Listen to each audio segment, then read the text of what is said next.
第二天一大早，白小纯就兴冲冲地去了甲板上。这几天他已经找到了最大的乐趣，那就是帮助赵天骄追求陈月山。此事白小纯乐在其中，他觉得很有成就感。而神算子等人因也参与进去，所以带着好奇也都在甲板上关注。清晨时，甲板上风浪不小，时而有金色的海浪拍击战舟时被掀起，使得海水洒落。这通天海的海水对于修士而言存在了很强的腐蚀，不过在这舟船上的都是天骄之辈，所以短时间无碍。如赵天骄这样的巨擘，坚持时间更久，只要不是整个人浸泡在海里，被海水拍在身上，没有大碍，甚至腐蚀也可以抵消。时间一点点过去，很快的就到了正午。白小纯在这等待中，渐渐发现，随着正午的到来，海风竟越来越小，慢慢的，居然风平浪静，天空万里无云。这就让他有些着急了。正要琢磨着改变时间时，赵天骄出现了。他看到了白小纯，嘴角露出笑容，随后笑容一敛，重新化作肃冷，带着自信，一步之下走到了平日里海浪最多的船头区域，在那里猛地站住后，转头看向第二层。白小纯正要传音，可却晚了。就在赵天骄站稳的瞬间，第二层上，陈月山的身影缓缓走出，他秀眉轻蹙，似有些失落。今天他走出房间时，依旧如以往一样看向赵天骄的房门，可却什么都没看到。此刻走出第二层，走向甲板的刹那，他一眼就看到了站在船头位置、衣着正常的赵天骄。在赵天骄那火热的目光下，二人的双眼在这一刹那对望到了一起。这一刻，就算是白小纯也都看出了赵天骄与陈月山在这一瞬，似乎彼此与以往有了很大的不同。这是良机啊！白小纯内心一震，他隐隐觉得，若是错过了这个机会，之后就算再进行今天的计划，效果也会大打折扣。可偏偏眼下风平浪静，半点浪花都没有，这就让白小纯内心一急。不仅是他急了，就连赵天骄也都着急了。眼看时机就要错过，白小纯狠狠一咬牙，用了全力，体内金丹后期修为骤然爆发，不死长生功更是全力运转，阵阵血气从他体内散出，飞速的在其身后形成一把血剑。与此同时，他身体一晃，蓦然冲出，直奔赵天骄，速度之快，刹那临近。身在半空时，他身后的血剑终于凝聚出来。白小纯右手抬起一把，抓住血剑，向着船头外的大海狠狠一指：“怪鱼，休跑！”随着话语传出，白小纯的血剑轰鸣而去，直奔船头外的大海。轰的一声，血剑落在了海面上，这力度太大，是白小纯此刻全力一击，顿时就掀起了大浪。这大浪撞击穿透，崩溃成无数水珠，洒落下来，其中有一半落在了白小纯身上，还有一半则洒在了赵天骄的身体上。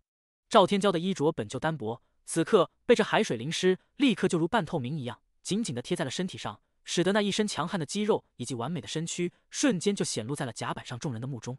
此刻阳光明媚，照耀之下，使得赵天骄全身如染成了金黄，看起来威武惊人。与此同时，在他身边的白小纯也因海水的淋湿，全身上下一样半透明，露出了修长的身躯。他虽瘦弱，可相貌俊朗，尤其是方才那一击撼动海水，此刻身体还在半空，在落下的过程里，他四周金色的海水一样，在那阳光的映照下，使得白小纯全身上下仿佛仙气缭绕，随着头发的飘逸，整个人看起来竟似有出尘般的气质。这与赵天骄不一样的气质，在这一刻显露出了两种同样对女修有吸引力的风姿，使得这甲板上的不少女修刹那间就看向白小纯与赵天骄。陈月山内心加速跳动，美目在赵天骄身上一扫后，俏脸微红。还有一些人看向白小纯时，一样在心中升起了一些奇异之感。白小纯这里显露出的不仅仅是那出尘之意，还有则是以他结丹后期的修为，竟能一击直接让通天海掀起如此浪花。这一幕可见他战力绝非等闲。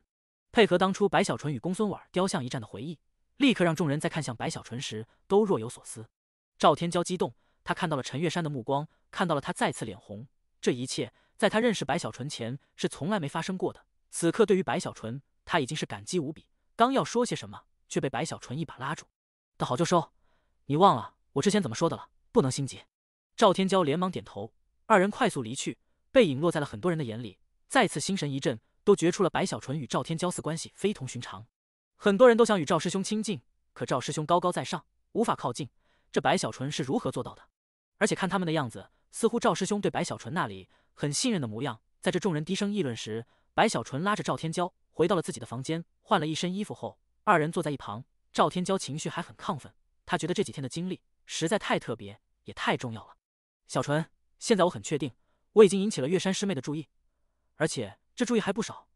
你说我下一步该怎么办？赵天骄看向白小纯，目中露出真诚，满是期待。放心，一切有我。白小纯也正得意着，沈然一笑：“吸引只是第一步，恭喜你赵师兄，你的确成功了，可不能自满。一个良好的开端，不一定代表完美的结局，后面的事情任重而道远。赵师兄，你做好准备了吗？”白小纯转而肃然道：“小纯，我听你的。”赵天骄一样慎重道。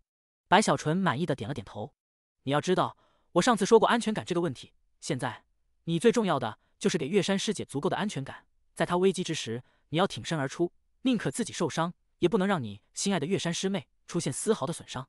安全感？以月山师妹的修为与身份，在这舟船上没多少能威胁到她安全的人啊。”赵天骄皱起眉头，冥思苦想：怎么没有威胁？你忘了那不干净的东西了啊？白小纯恨铁不成钢，一拍桌面：“这样，你要悄悄的在月山师姐房门外布下阵法，等那不干净的东西来了后，立刻就会被困在阵中，然后你第一时间冲出去暴打，显示你威武的同时，也显露出你随时随刻都在保护月山师姐，让她觉得有你在，很安全。布阵不难，无法控制那不干净的东西出现的时间啊。万一要是没出现在月山师妹那里呢？”赵天骄还是觉得这个计划有些不妥。你笨啊，你身为第一天骄，难道没心腹吗？让心腹装扮啊，这样你出现后，英雄救美就无敌了。白小纯有些头痛，这段时间他也发现了这赵天骄的性格，看似冰冷，可实际上对于变通不太灵光，很多时候思路比较直。还有记得有一句话，一定要在关键的时候说出口。你要说，月山师妹，有我在，不会让你受到任何伤害。白小纯再次叮嘱。赵天骄觉得这句话有些肉麻，迟疑了一下，可还是相信白小纯的判断，于是硬着头皮点头，取出玉简，索性将自己的那些追随者都召唤过来。很快的，他的那7、8个追随者都一一来到白小纯的房间，神色恭敬地向着白小纯与赵天骄抱拳后，不知赵天骄召唤自己来此何事？小纯，你看选哪个？赵天骄问道。这2个师弟眼熟，就他们吧。白小纯目光一扫，立刻就看到这7、8人里，那2个之前来过的，且当初在空域彩虹曾言辞得罪了白小纯的小魔堂修士，这2人身体一颤，他们不知道被选中后要做什么，可感觉一定不是什么好事。师姐听我说，眼看白小纯已做出选择，赵天骄挥散了其他人，随后转头目光凝重，望着那2个被白小纯选择的修士。赵某终身大事，全靠2位了。这2个修士身体发紧，那种不妙的感觉更强烈了。此刻面面相觑，可却没有办法，只能点头的同时问询何事。当赵天骄将事情交代之后，这2人立刻傻眼，听到自己要去装扮成坏人，然后赵天骄过来暴打时，他们顿时内心哀叹，觉得白小纯太记仇了，之前的那点小事，居然如今还记得报复。可眼看赵天骄神色严肃，他们2人身为赵天骄的追随者，不敢不同意。不过你们可以放心，我出手时看似凶狠，可实际上不会太重，你们借机逃走就是。赵天骄抱拳一拜。赵天骄话都说到这种程度了，这2人只能狠狠一咬牙，同意此事。看向白小纯时，他们已经琢磨好了，以后一定不招惹白小纯，这家伙太记仇了，变着花的去报复。白小纯在一旁笑眯眯的看着一幕，内心哼了一声，他的确记仇，一想到当初这2个家伙，一个开口几百万贡献点，一个开口让自己等5年时的狂傲模样，他就生气。又经过一番安排之后，2人愁眉苦脸的离去，赵天骄也是踌躇满志。按照白小纯的话语，此事不可迟，今夜就要展开，且一旦成功，可让他与陈月山之间进展一大步。一定成功。赵天骄悄然离去，开始准备。外面天色慢慢暗淡，赵天骄回到了第2层后，以他的修为，自然可以悄无声息的在陈月山的房门外布置了一系列阵法。他对陈月山是真心爱慕，虽然这番行为是为了计划，可在阵法上却没有任何马虎，不惜代价用了一些特殊的材料，布置了专门针对虚灵之物的强悍阵法。很快，深夜降临，神算子等人有心前去观看，可那里毕竟是第2层，若去的人多了，会引人察觉。于是，在夜里时，只有白小纯一个人在赵天骄的带领下，悄悄地出现在了第2层内。我必须要出现在这里，只有这样才可以临阵指导。今晚的事很重要。白小纯低声开口，赵天骄深以为然。若白小纯不在，他心中也没底。此刻将白小纯安排在了一处可以放眼全局的角落里后，赵天骄甚至不惜取出一样蕴含天人之力的法器，使得白小纯的身影可以被隐藏起来后，这才深吸口气，站在了白小纯的身边，默默等待。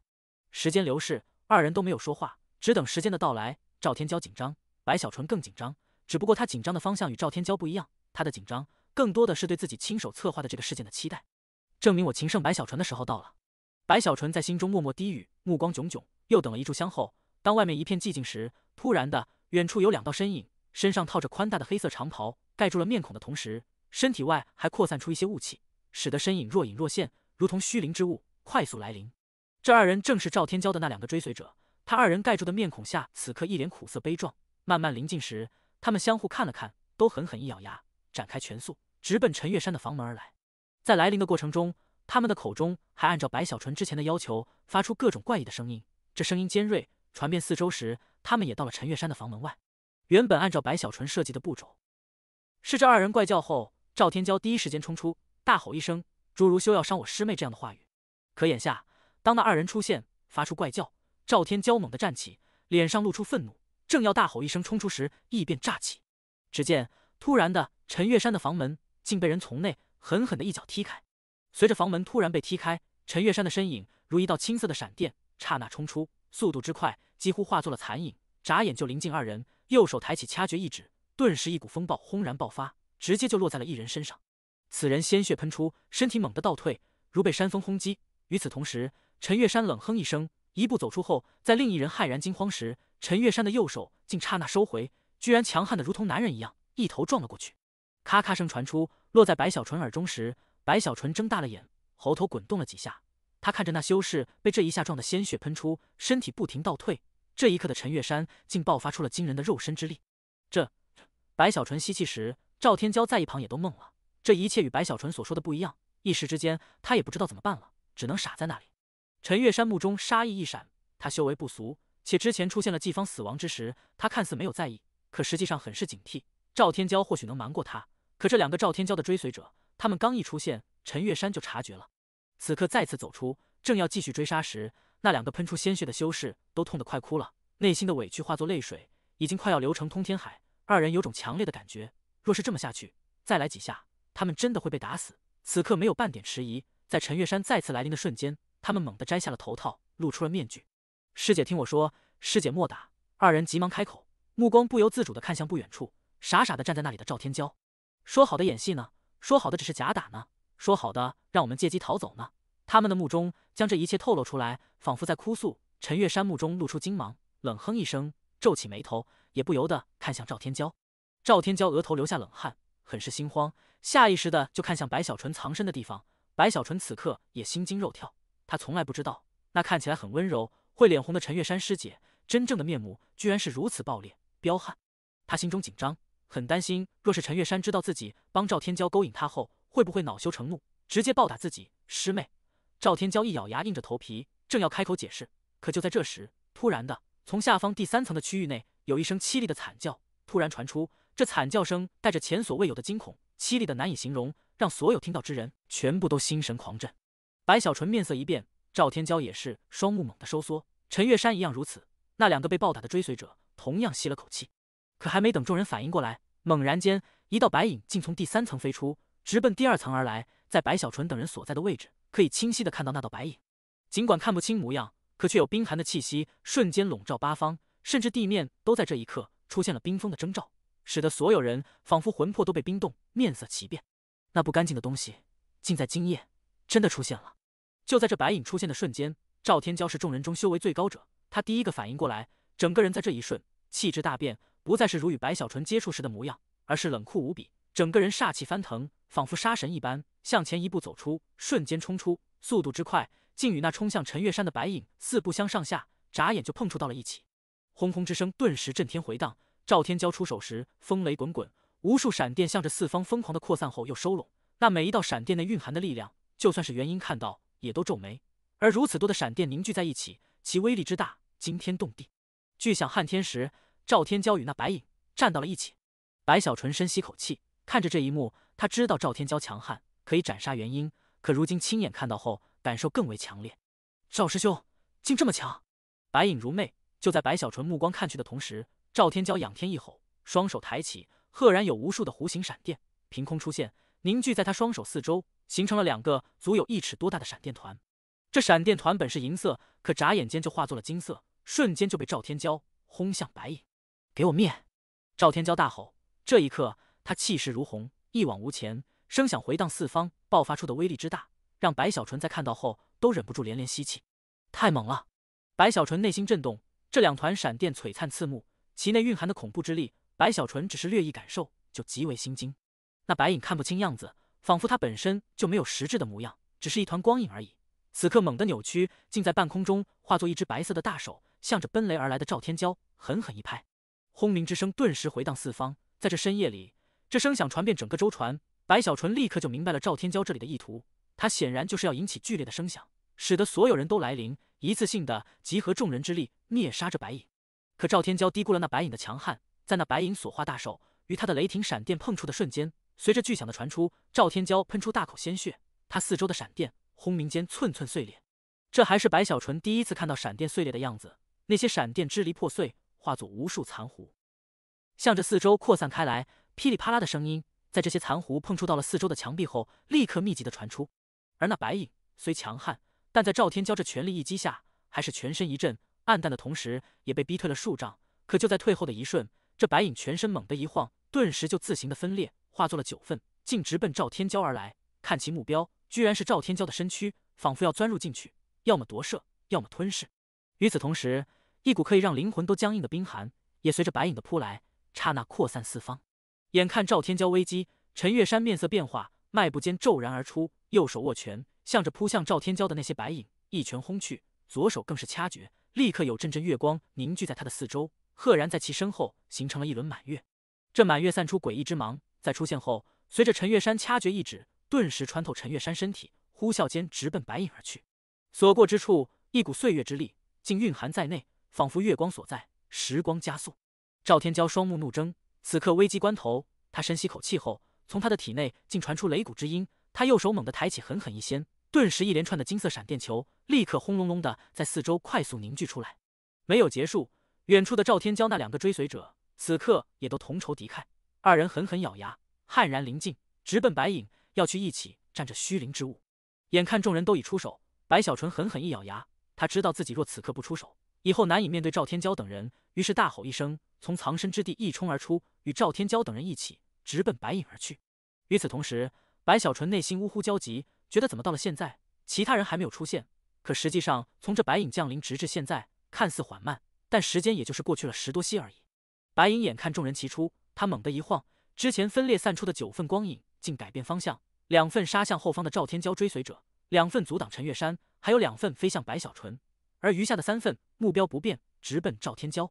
轰鸣之声再次传出，赵天骄的那2个追随者在被那2份光影碰触后，鲜血喷出，身体猛地倒退，二人颤抖，双唇发紫，全身哆嗦，甚至就连头发与眉毛都在这一刻成为白色。这还不算什么，最让白小纯心惊的是，这2个赵天骄的追随者镜目中露出茫然，光芒更是急速暗淡，仿佛他们的灵魂之火正在熄灭。陈月山也看到了这一点，娇斥一声，明月岁月之轮直接与那2份白影碰触，声响轰鸣时，他全身一震，脚下四周的地面咔咔声下，寒冰利刺顿时出现，形成阻挡，使得他一时之间无法前行，面色苍白时，嘴角有鲜血溢出。赵师兄小心，这是灵魂攻击！陈月山急忙提醒，掐诀间连续在身上点出，全力阻止伤势恶化。而白小纯这里，此刻临近的瞬间，2份白影呼啸而来，眼看临近，白小纯右手掐诀，寒门养念诀立刻运转，上寒之力骤然扩散，猛地散开8方，以寒对寒，轰轰之声撼动四方。白小纯全身一震，他如今是金丹后期，寒气更是惊人，甚至就连那通天河水也都能冰封一点。在与那白影对抗时，他依旧还是感受到了来自白影那里的冰寒，与自己所认知的都不一样，甚至与他记忆里公孙婉儿的雕像也不同。这是一种似乎可以让人灵魂沉睡的冰寒，这正是灵魂攻击。白小纯面色在变，全身震动时，清晰地感受到来自白影的寒气，竟一路钻入自己身体，似要冲入脑海中。危机关头，白小纯发出一声大吼，随着吼声的传出，他不死长生功陡然运转，左脚抬起，向着地面狠狠一踏，展开的不是肉身强悍之力，而是不死境。这不死境目标不是旁人，而是他自己。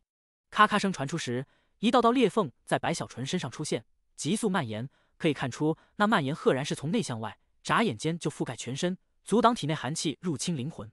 这一切变化太快，白小纯根本就来不及去反应，只能一切按照本能去施展，包括这部死境，他也是眼下首次施展在自己身上。这是一种战斗本能，从白小纯当年洛尘山脉一战时，他自己就发现了，或许是因对于死亡恐惧，所以求生执念的强烈超出常人，从而使得他的本能也于此时显露出来。此刻几乎在不死境展开的瞬间，白小纯顿时就发现体内欲入侵灵魂的寒气竟马上就被阻挡在外，且在这静止中竟不断的被逼出，白小纯松了口气，抬头时面色却一凛，因为那分裂出数份的白影攻击赵天骄的有3份，此刻这3份与赵天骄施展的闪电球碰触后，势如破竹，摧枯拉朽，竟彼此凝聚在一起，化作了一把白色的虚幻飞剑，直奔赵天骄眉心而去。赵天骄面色大变，全身震动，其脚下以及身体更是出现了冰封的征兆，眼看就要陷入危机。白小纯眉心第3目蓦然睁开，露出了通天法眼，他的玉力在这一刻轰轰爆发，向着那白色的虚幻飞剑猛地看去。给我停！白小纯怒吼一声，第3目内紫光惊天，以他金丹后期的修为全力施展，竟真的让那白色飞剑在赵天骄的面前顿了一下。这停顿的一下对赵天骄而言就是一个机会，他本以为自己无法避开，打算让那飞剑钻入眉心后，在对方发动灵魂攻击时用另外的办法去克制，虽有自信能做到，可毕竟还是有些冒险。眼下白小纯相助，赵天骄没有任何迟疑，双眼内直接就爆出了金色的光芒。在这光芒下，他的瞳孔消失，被无数的闪电取代。雷暴！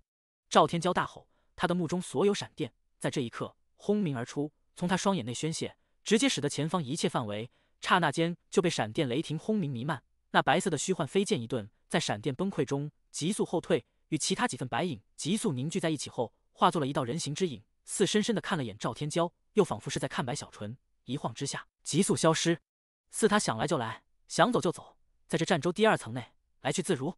赵师兄，你受伤了！直至白影消失，赵天骄那2个追随者再次喷出鲜血，因体内的寒气失去了源头，这才被他们全力压制下来。此刻面色苍白，如死灰一样，看向那白影离去的地方，一个个都心有余悸，心底更有哀嚎。他们觉得自己太倒霉了，先是被陈月山暴打一顿，而后没想到那不干净的虚灵之物竟真的出现了，自己2人差点小命被灭。此刻哭丧着脸，他们身体颤抖。对于这一切的源头白小纯那里，他们已不再是考虑如何不招惹，而是去考虑如何讨好。不然的话，以后万一哪天白小纯在心血来潮，让他们去做类似的事情，他们很担心自己怕是没等到达蛮荒，就已经被玩死了。陈月山那里也因白影的离去，他四周的冰刺消失。陈月山边调整呼吸，边抬头时关切地看向赵天骄。赵天骄额头有冷汗，气喘吁吁。他自从金丹中期后，就很少能遇到能逼得自己到如此程度的对手。至于金丹大圆满后，他所面对的大都是元婴。这时的他对自身极为自信，但此刻他却内心忌惮。他可以感受到，那白影实际上之前展开的修为之力绝不超过元婴，他展开的就是结丹大圆满的战力，可其强悍的程度，寻常元婴都不是对手。赵天骄深深地吸了口气，目光看向四周时，也看出了之所以交战至今都没有其他人到来，实际上是因此地不知何时已被那白影封印了。如今随着白影离去，这封印才被打开。赵天骄平复了呼吸，迈步间就要追出去查看。陈月山眼看赵天骄如此，也跟了过去。白小纯在一旁擦了擦汗水，他觉得自己为赵天骄真的是尽了全力。此刻看到赵天骄似要去追击，白小纯立刻着急了，连忙咳嗽起来。发现赵天骄没有注意后，白小纯怒了，用力的剧烈咳嗽起来。好在赵天骄还没有到那种不可救药的程度，听到了白小纯的咳嗽后，他愣了一下，顿时警醒自己这一次的任务根本就不是那虚灵之物，而是让陈月山有安全感。于是内心升起无限感激，又想到方才白小纯的救助，在看向白小纯时，已将白小纯当成了真正的朋友。此刻他心神一定，神色立刻肃然，放弃了追击，而是猛地退后，快速的就来到了陈月山的身边，右手抬起，一把拦住陈月山。月山师妹，不要追击了，此虚灵之影既选择逃遁，短时间无法找到，一旦我们追去，很容易被他一一寒灭。赵天骄凭劲儿不容置疑的开口：要是我父亲回来就好了，这该死的虚灵一定要让他形神俱灭。陈月山咬牙，目中露出怒意，更有后怕。他回想方才的一幕，很明显的，若不是有赵天骄就在眼前，怕是以自己的战力根本就不是那白影的对手，自身的下场极有可能转瞬就与季方一样。一想到季方死亡的模样，陈月山就内心一颤。多谢赵师兄。陈月山轻舒一口气，向着赵天骄轻声开口：月山师妹，有我在，我绝不会让你受到任何伤害。赵天骄内心激动不已，可表面上却不得不忍住，转头看向陈月山，沉声开口时，按照白小纯教他的方式，目中露出一抹认真。似就算是刀枪火海，就算是凶险万分，哪怕赴汤蹈火，他赵天骄为了陈月山，也都不皱一下眉头，宁死无憾。这话语，这神情，配合之前赵天骄与白影之战的雄姿，这所有的一切，为他的言辞如下了备注。尤其是那目中的认真，在这一刻，仿佛于赵天骄身上散出了无尽的铁血柔情，如同滚烫的岩浆，瞬间就顺着陈月山的双眼落入他的心湖。使得陈月山呼吸为之一凝，心如小鹿在撞，加速跳动时也感受到了一股强烈的来自赵天骄身上的气息，整个人都有些晕乎乎的，耳边回荡的都是赵天骄的声音。看着站在自己面前英武不凡的赵天骄，回想二人眼前的一幕幕后，他心中不知为何竟有了一种安全感。渐渐的，他在这晕乎乎中俏脸红了起来，低下了头，脑海一片空白，也不知道自己在想些什么。这一幕让赵天骄的那两个追随者都不禁吸了口气，二人虽面色苍白，但此刻都在快速恢复，亲眼目睹了陈月山的神情变化。他们不由得想到了白小纯之前的指点，此刻都内心震颤，觉得白小纯那里简直是神了，居然真的成功了！天哪，陈师姐的样子分明是春心动了啊！二人相互看了看，都震撼了一下。赵天骄更是激动的都快癫狂，却仍自竭力控制。他此刻非常想仰天大吼一声，他觉得自己付出的一切都值了，对白小纯的感激更是达到了极致。此刻呼吸都不禁急促了些，右手抬起想要去抱陈月山，可却迟疑了一下，还是有些不敢，同时心中也再次焦急，不知道下一步该怎么做，于是赶紧把目光投向白小纯。白小纯禁不住内心长叹一声，这赵天骄怎么这么木啊，都到了如此程度了，竟还要问我，头疼啊！白小纯一边手抚额头，同时琢磨着自己还是好人做到底吧。于是当他把手从额头拿下时，他表情出的变化，露出紧张，更有焦急，猛地跳出，快速来到赵天骄身边，扯着嗓子高呼起来：“赵师兄，你受伤了！天啊，这么严重！赵师兄，你没事吧？”白小纯高呼，声音传出，陈月山晕乎中立刻抬头，露出关切，赶紧看去。赵天骄诧异，愣了一下，刚想开口说自己没受伤时，白小纯上前一把扶住赵天骄，右手在他后背狠狠一戳。赵天骄猛地反应过来，惨哼一声，运功让面色刹那苍白：“我受伤了，我受伤好重啊！”说着，赵天骄还身体摇晃起来，神情萎靡，似随时可能摔倒。陈月山正迷糊中，闻言不由大惊，连忙上前扶着赵天骄。赵天骄这一次不木了，他顺势就倒在了陈月山的怀里：“月山师妹，我受伤了，但我不会离开你，我还要继续保护你。”陈月山脸更红了，心头乱颤如麻，无心去分清赵天骄是真受伤还是假受伤。恨恨一跺脚后，他瞪了白小纯一眼，这才扶着赵天骄回了自己的房间。赵天骄激动，靠在陈月山的怀里，冲着白小纯眨了眨眼。他此刻对白小纯的佩服已经是如滔滔的通天河水，连绵不绝。白小纯嘿嘿一笑，目送陈月山与赵天骄一起回了房间后，他整个人无比得意，那种成就感很难形容，使得白小纯不由得抬起下巴，深吸口气后，小袖一甩，露出一副高手寂寞的姿态。我白小纯弹指间，嗨嗨，算了算了，今天就不灰飞烟灭了。白小纯说着说着，觉得有些不恰当，今天可是赵天骄的大日子，于是晃着脑袋，又向那两个赵天骄的追随者一招手，这才向前走去。那两个赵天骄的追随者一看白小纯招手，不敢不从，立刻跑了过来，恭敬地跟在他的身后。三人渐渐离开了这第二层，直至白小纯到了第三层，此地已有不少修士神色凝重的聚集。之前的惨叫就是从这里传出。白小纯钻入人群一看，立刻发现死亡的人是排在第8位的天骄，他的好心情此刻不由得散了不少，再次紧张起来，快走几步回到了房间后，白小纯心绪不宁，觉得不安。死亡的都是这一层的，而且我方才还出手阻止了那白影的好事，万一他来报复我怎么办？白小纯想到这里更为紧张，渐渐心惊肉跳。小纯，我承受不住了。这心惊肉跳持续了一夜，甚至因白小纯害怕，于是他叫着神算子与宋缺还有陈曼瑶4个人在一起聊天。这一聊天就是一夜，到了最后，陈曼瑶与宋缺索性盘膝打坐，一言不发，唯独神算子与白小纯在那里不断的讨教。每听到白小纯的吹嘘时，神算子都在一旁很是振奋的模样，看得白小纯颇为舒服，不由得又将假叶藏的那些本事与说法多传授给了神算子一些。本以为这一次也会与以前一样，要间隔好久才会出现修士死亡的事情，可当第二天夜里到来时，一声惨叫的传出，让白小纯险些跳起来。什么声音？白小纯惊呼，神算子与宋缺还有陈曼瑶也都心惊，很快出去打探。当得知在第4层中有一个排名在50多位的天骄死亡，被吸走了全身血液后，白小纯的恐惧更多了。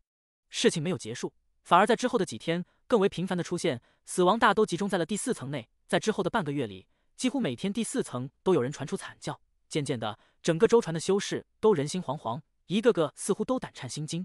这种死亡每次都是瞬间发生，且尸体诡异的一幕已经让太多人判断出来，凶手的战力之强绝非结丹可以对抗。这个意识更是让他们惶恐。白小纯紧张中，在自己的房间内外不知布置了多少阵法，甚至还让赵天骄也来帮忙布置一番。不但是他如此，第4层的众人也都不敢独自居住，而是3、5人居住在一起，这才让这场离奇的死亡慢慢停了下来。又过去了数日，虽不再有人死亡，可阴影却始终笼罩在众人心头。白小纯很是发愁，一想到自己与那白影打过，他就觉得对方一定会来报复。最后他觉得人多力量大，于是去邀请公孙婉儿，让公孙婉儿来自己房间，大家都是逆河宗的人，彼此在一起共度难关。公孙婉儿听到白小纯的邀请后，神色有些古怪，掩口一笑，没有拒绝，跟着白小纯居住在了白小纯的房间里。眼看人齐了，白小纯这才心底放松了一些。有我和婉儿，还有神算子与宋缺以及陈曼瑶辅助，就算那白影出现，也有把握冲出去喊人救命。白小纯深以为然。时间流逝，7天后，当发现始终再没有人死亡后，白小纯这里终于松了口长气，想起了赵天骄的事情。也正是在这个时候，赵天骄找来了，他面色红润，意气风发，脸上带着止不住的笑容，整个人在别人看来就是一副喜事将近的样子。小纯，我觉得差不多了。月山师妹看我的眼神都不一样了。嗨，赵天骄一踏入房间，就看到了白小纯这里多了一个公孙婉儿。对于公孙婉儿，赵天骄没太关注，只是点了点头后，就兴冲冲地坐在了白小纯的对面。小纯，现在可以了吧？我们下一步怎么做？需不需要我去和月山师妹表白？赵天骄振奋，连忙问道。这几天他觉得自己太幸福了，每天都去找陈月山，二人坐在一起不断聊天，这段日子说的话比以前数十年加在一起还要多。白小纯轻咳一声，看了看赵天骄后，他神色严肃起来，瞪了赵天骄一眼，莫要被短暂的幸福冲昏了头脑。赵师兄，我问你，你是想要刹那芳华，还是要天长地久？白小纯低喝一声，如一个棒子敲在了赵天骄的头上，让赵天骄内心一震，有些紧张，不由得也凝重起来。我不要刹那芳华，我要天长地久。赵天骄认真的说道。赵师兄，白小纯神色缓了下来，语重心长的开口。我知道你此刻心里很想立刻就成为月山师姐的道侣，可你这样是不对的。你忘了我和你说的银子诀了吗？要稳住啊！我不是和你说过了吗？当你引起了他的注意，且给了他安全感后，你需要做的不是前进，而是后退啊！你现在要给他一种神秘感，要以退为进，最终让月山师姐对你欲罢不能啊！所以，你要将他吊在半空，让他主动接触你。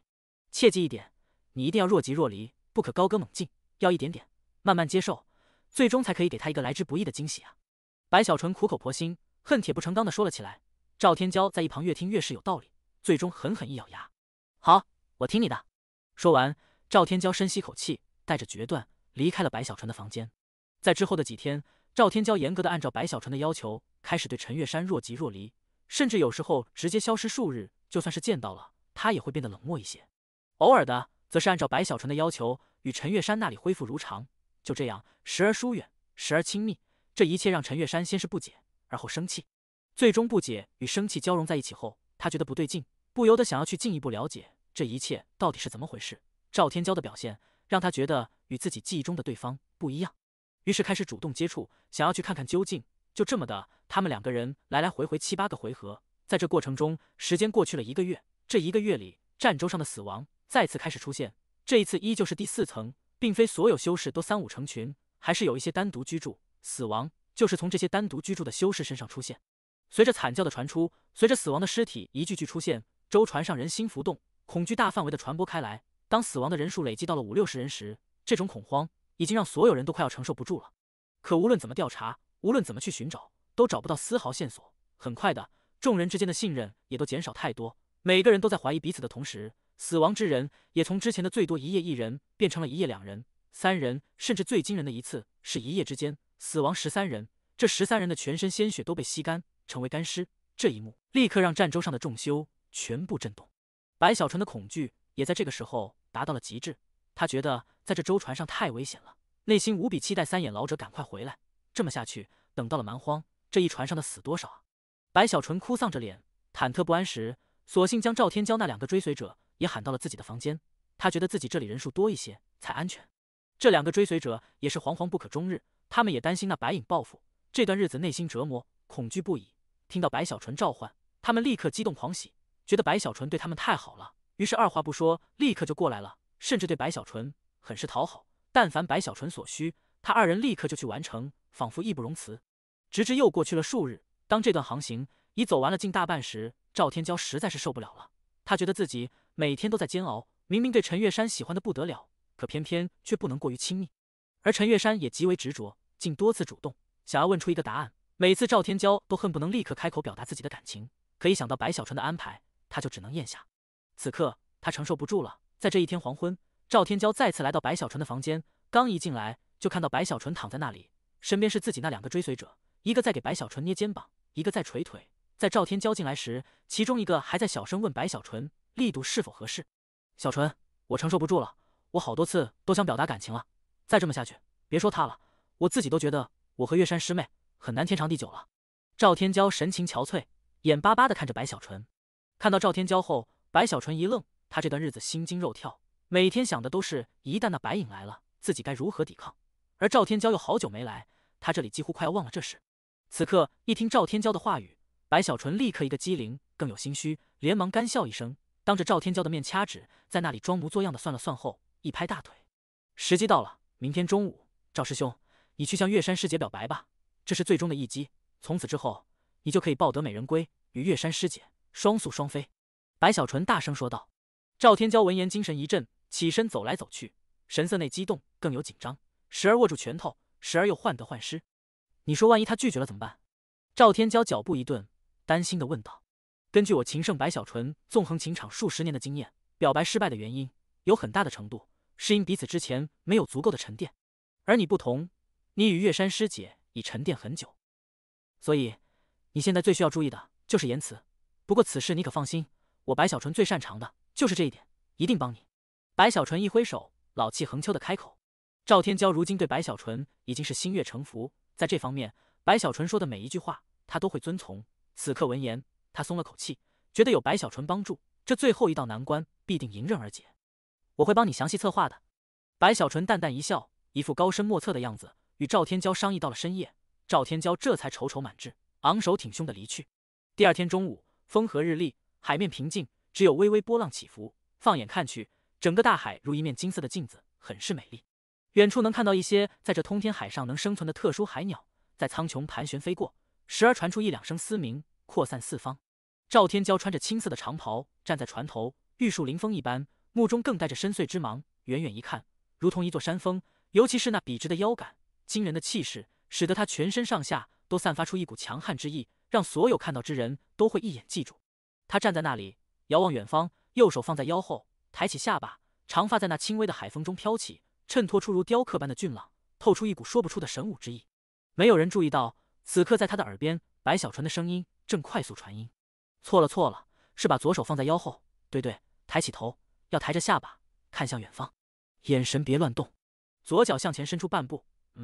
这个样子不错，神色太严肃了，你这是要表白，不是去吓唬人，要柔和一些。白小纯趴在不远处的一处角落里，望着赵天骄不断的传音，让他调整姿态。赵天骄听了后，立刻换成左手，无论是下巴还是神情都随之调整，心中忐忑患得患失的同时，全靠对白小纯的信任，才咬牙坚持下去。就这样，不要动，距离你约月山师姐的时间要到了。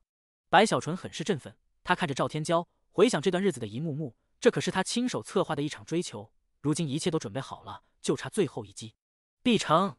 白小纯握住拳头，深吸口气后，带着期待等了半晌，终于从第2层房间内，陈月山的身影慢慢走出。这一天的陈月山与以往不大一样，他明显是打扮了一番，一身青色的弟子长袍，在他的身上却穿出了千娇百媚之感，长发盘起，露出雪白的颈脖，还有那吹弹可破的肌肤，使得他整个人在那阳光中充满了圣洁与美丽。尤其是他的俏脸，此刻有些微红，娇羞之意蕴在肤色里，似有些忐忑。那在袖口内不由自主地握住的玉指，透露出他这一刻的紧张。他应约来到甲板，一眼就看到了站在船头的赵天骄，脚步一顿后，轻吸口气，慢慢走了过去。来了，不要回头，他向你走来了。白小纯趴在那里，立刻激动的传音。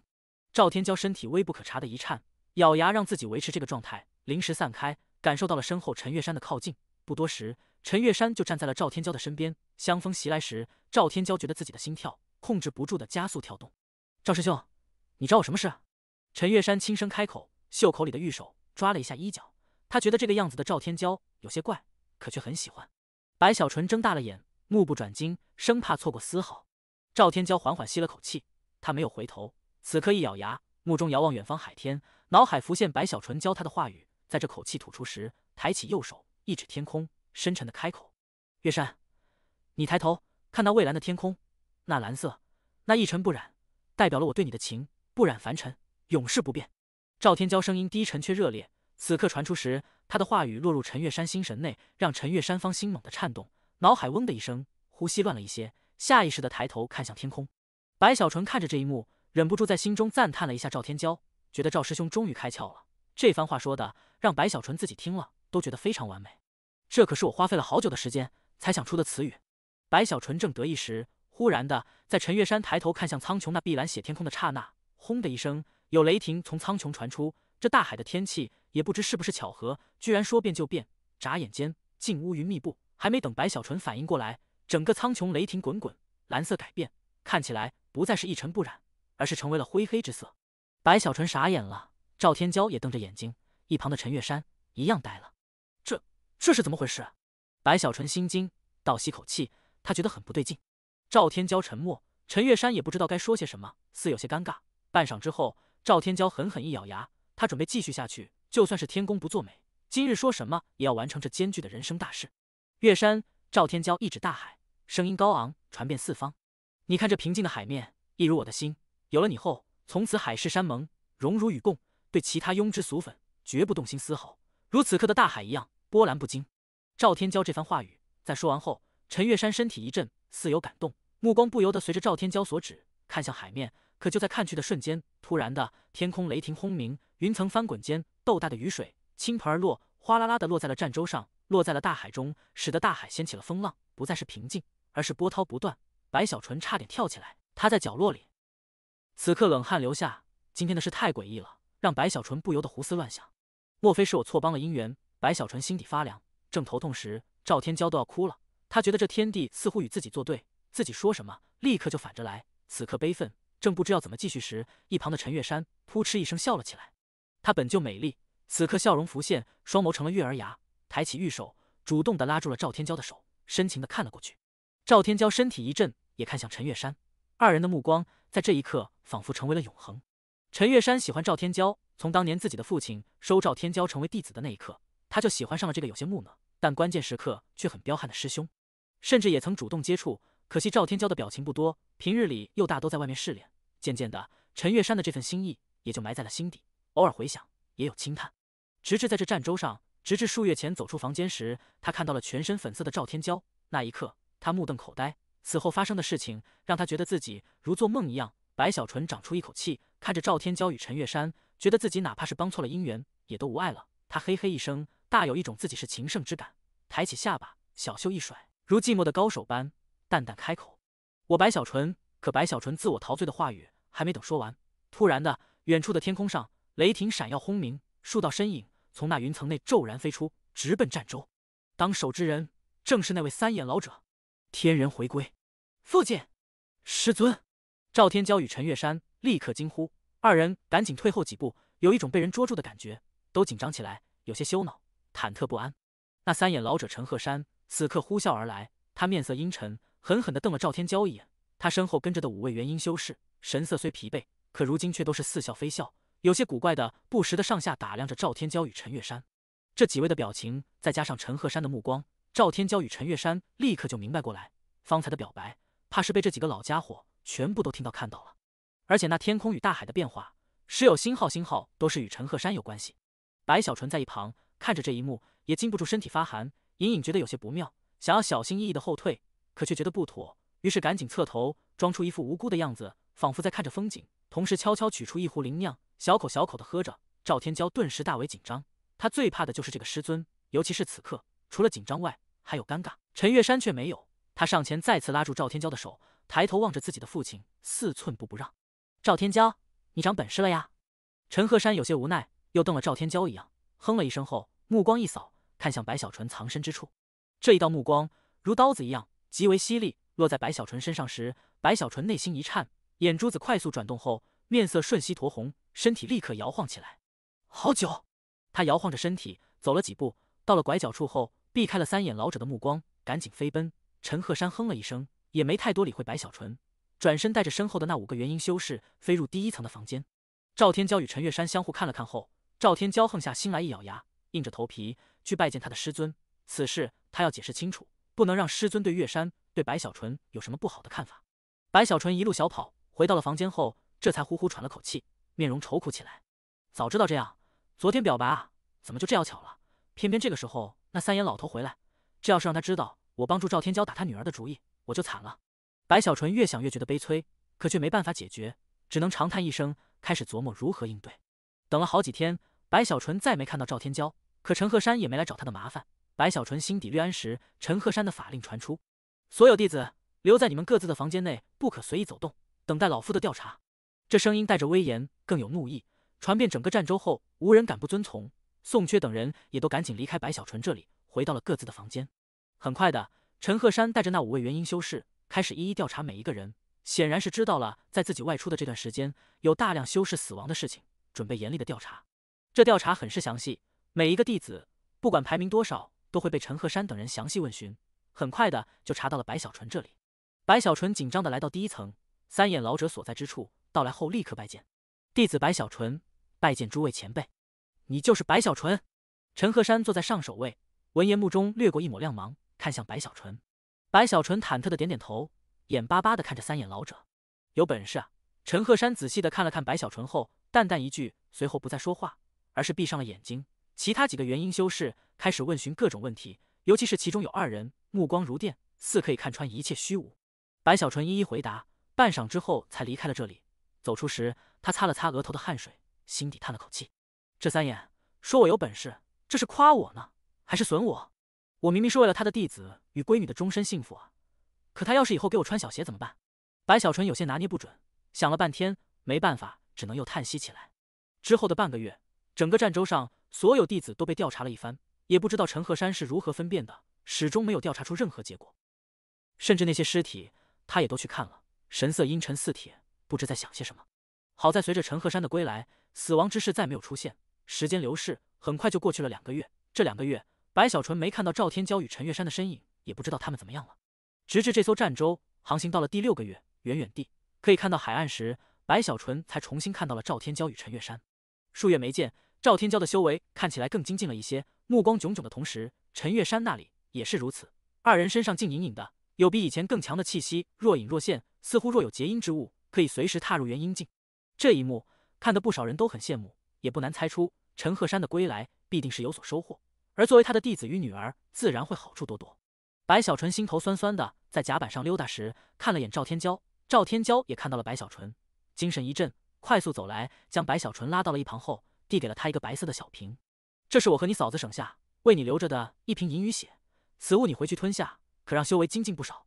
白小纯闻言立刻振奋，他想起了陈鹤山追寻的那条银龙，此刻接过白瓶后，知道赵天骄对自己信赖依旧，白小纯更是开心。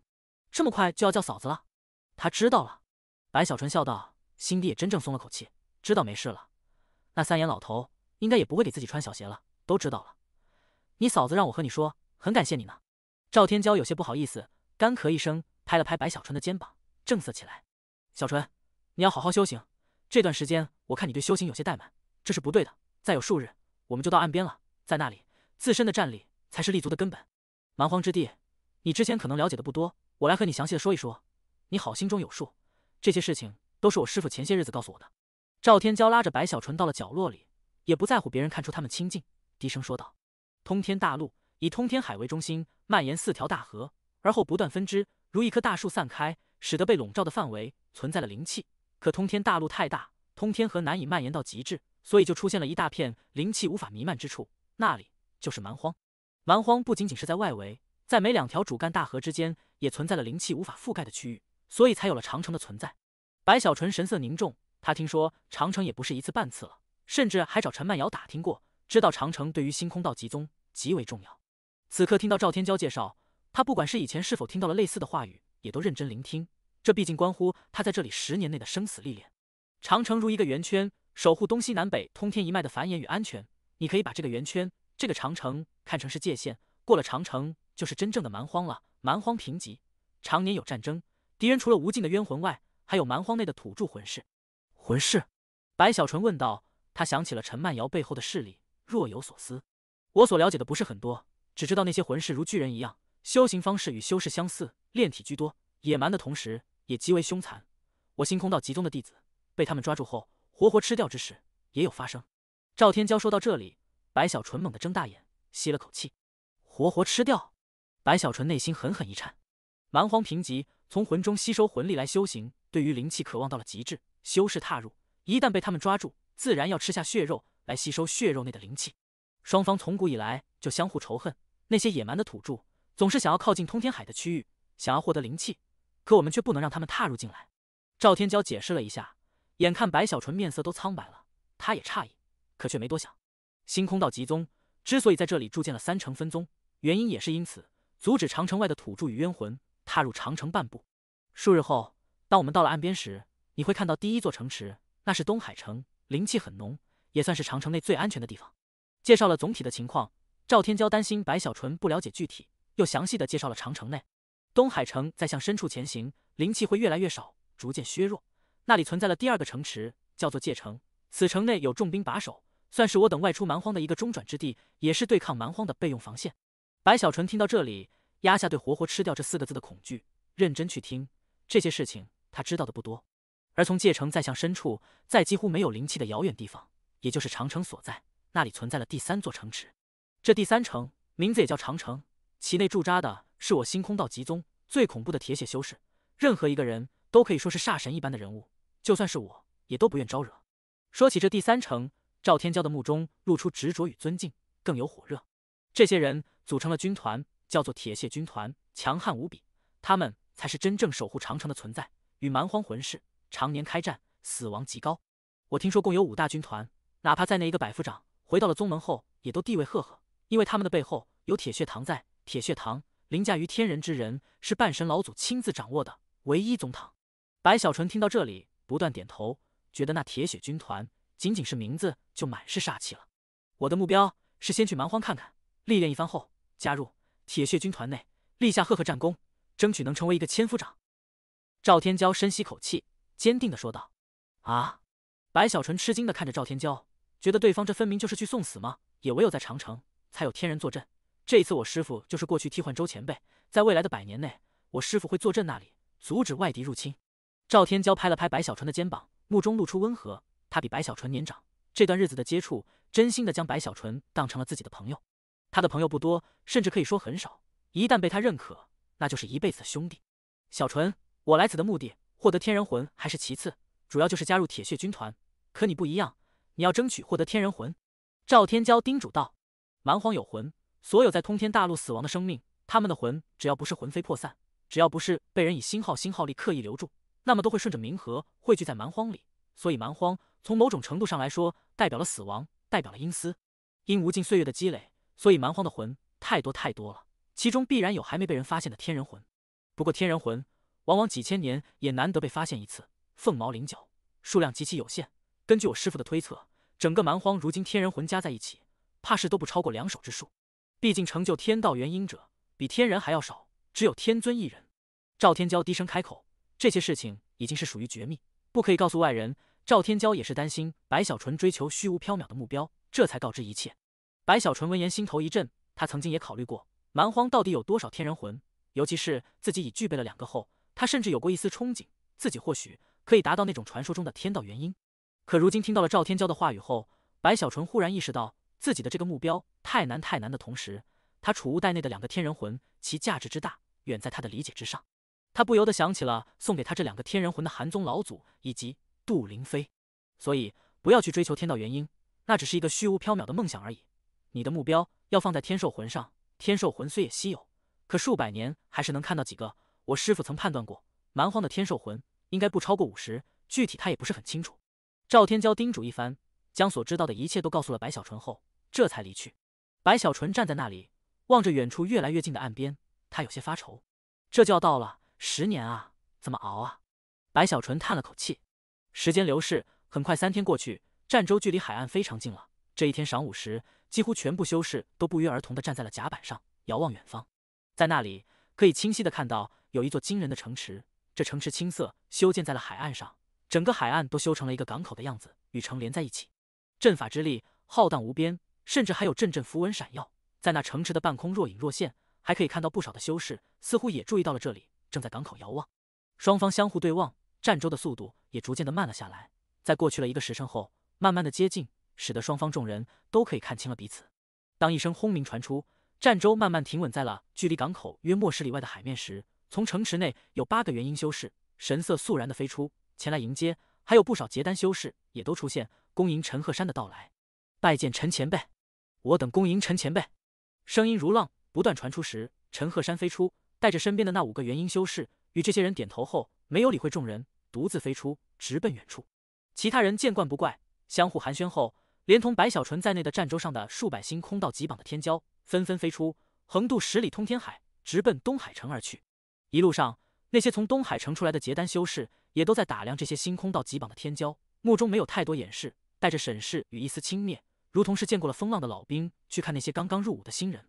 白小纯在人群内也在打量这些东海城的结丹修士，他很快就看出这些人毫无例外，哪怕只是结丹初期，也都给人一种很强的煞气感，明显身上杀戮众多，而且一个个目中深处，白小纯都隐隐看出了一点红芒。这红芒，白小纯听人说过，在蛮荒灭冤魂越多，则越是明显，似乎是一种规则变化，没有什么害处，甚至还可以产生一定的威慑力。很快的，众人就到了岸边。踏入东海城后，居然没有人来理会这些星空道级榜的天骄，只是来的一个结丹大圆满的东海城修士，给每个人发了一枚令牌，欢迎你们来到分宗，这令牌是你们在这里的唯一信物，不可丢失。没有信物者，若从蛮荒过来，不会允许踏入长城，所以你们要留意。至于你们的安排，没有具体，这是你们的试炼，不过期限不可少于10年，且10年内至少要有3次以上的踏入蛮荒的记录，否则的话，10年后你们想要回宗门，将不会被同意。总之，在这里，你们好自为之。我提醒你们一句，东海城内，你们每多停留1天，试炼的时间就会多增加1个月。而离开东海城后，你们第一个要学会的就是控制灵力。这结丹大圆满的东海城修士淡淡开口后，转身一晃，远去不见。白小纯有些发愁，看着陌生的东海城，他之前还觉得这里挺好，打算在此地居住10年，可眼下却不成了。众人相互看了看，他们都是星空道级榜内的天骄之辈，此刻来到这陌生的地方，表现各自不同，但大多数都是立刻散开，各寻出路。白小纯深吸口气，神色露出凝重。这里是星空道极宗的分宗所在，更是长城之内，与通天河东脉截然不同。在通天河东脉时，他的感觉虽距离逆河宗遥远，可却并非不可跨越，但在这里则是完全陌生，没有多少认识的面孔也就罢了，就连熟悉的环境也都改变了。越是在这陌生的地方，就越是要彼此团结在一起。白小纯严肃地看向宋缺等人，低沉地开口。这一刻，在他的身上似有一股肃然的气势正慢慢凝聚出来。宋缺、神道子、陈曼瑶，你们身为我白小纯的护道者，展现出你们力量的时候到了。白小纯袖子一甩，目中露出金芒。平日里都是我保护你们，无论是在空城还是在空域，又或者是在战舟上，现在该你们在这里保护我了。我准备。白小纯正要说出自己的计划，可话语还没等说完，陈曼瑶轻咳一声：“小纯，我要走了啊！”白小纯张着嘴，立刻看向陈曼瑶：“不是我不想留下来帮你，而是你明白原因，要回家了。”陈曼瑶深深地看了白小纯一眼，目中露出不舍，还有一些特殊的情绪。半晌之后，他深吸口气，欠身一拜：“若有缘，还会相见。”他说完，转身一晃，直奔东海城外，速度飞快，刹那远去。白小纯沉默，陈曼瑶的离去虽有突然，可却没有太多意外。长城外是他的家，从当初在逆河宗，陈曼瑶要求跟来时，他就说过，他的目的就是要回家。白小纯轻叹一声，看了看宋缺与神算子，正打算继续说出自己的计划时，宋缺在一旁哼了一声。他望着东海城，更是遥望远方的茫茫大地，他的目中慢慢露出了金芒。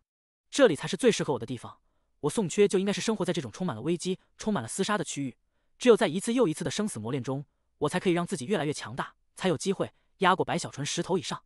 白小纯，我在血溪宗，在逆河宗，在星空道极宗，甚至在战舟上都不如他，可这一次我一定要在这里将他超越，这是我最后一次机会了，我一定要成功。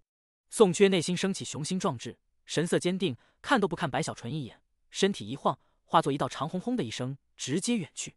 缺儿，白小纯睁大了眼，身体微震，眼前的这一幕让他觉得有些熟悉，此刻有些紧张，连忙看向神算子。神算子，少祖，那个不是我想要离开，而是我所在的护玉堂早有安排，这个我们10年后再见吧。神算子有些尴尬，不过他没有说谎，的确是护玉堂对他另有安排。神算子眨了眨眼，赶紧抱拳，飞速离去。很快的，白小纯的身边就只剩下了公孙婉，他看了看白小纯，轻笑一声，一样远去。白小纯傻眼了，他看了看四周，偌大的东海城却举目无亲，那种孤独的感觉让白小纯这里顿时生气。他不由得想起了自己一行人刚刚到星空道集宗的空城时，宋缺等人将自己抛弃的一幕。你们行啊，翅膀硬了是不是？好啊，有本事，你们以后就别回来找我。白小纯愤愤，心底郁闷的同时，也不由得燃起了熊熊斗志。我白小纯一定要在这里活得潇潇洒洒，到时候让这些人知道，再次将我抛弃，是他们这一生最大的错误。白小纯这一次是真的怒了，他生气的是，这些人之前没有露出半点风声，让自己没有丝毫准备。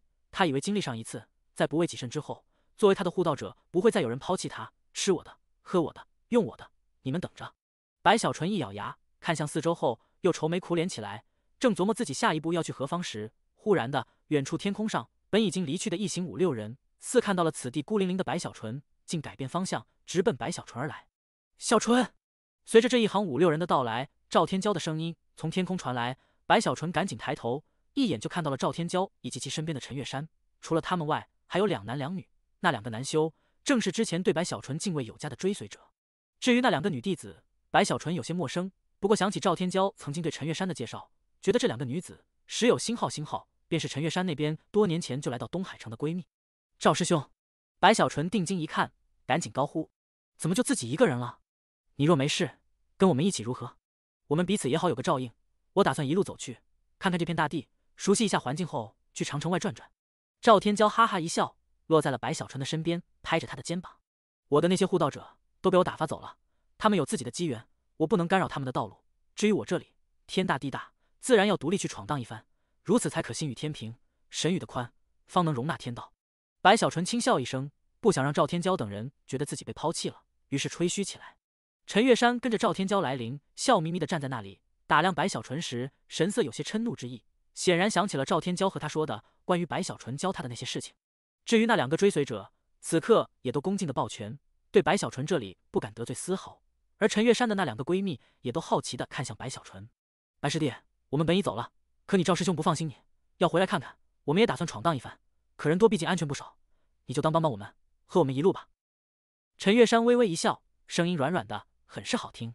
白小纯听着觉得很舒服，赵天骄也笑了笑，不由分说的拉着白小纯，在白小纯400般无奈下，勉强的同意后，众人化作长虹，从这东海城的半空向着长城的方向呼啸而去。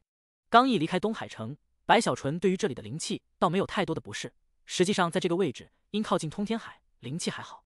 让白小纯印象最深刻的是城池外的大地，这里的泥土竟是紫黑色的，看起来很是压抑，似乎在那泥土中曾埋葬了太多的鲜血。与此同时，整个大地给他的感觉也都充满了阴森，甚至在一些区域里，白小纯还看到了一处又一处深坑，尤其是路过一片湖泊时，他看到了那湖泊的湖水竟是黑色。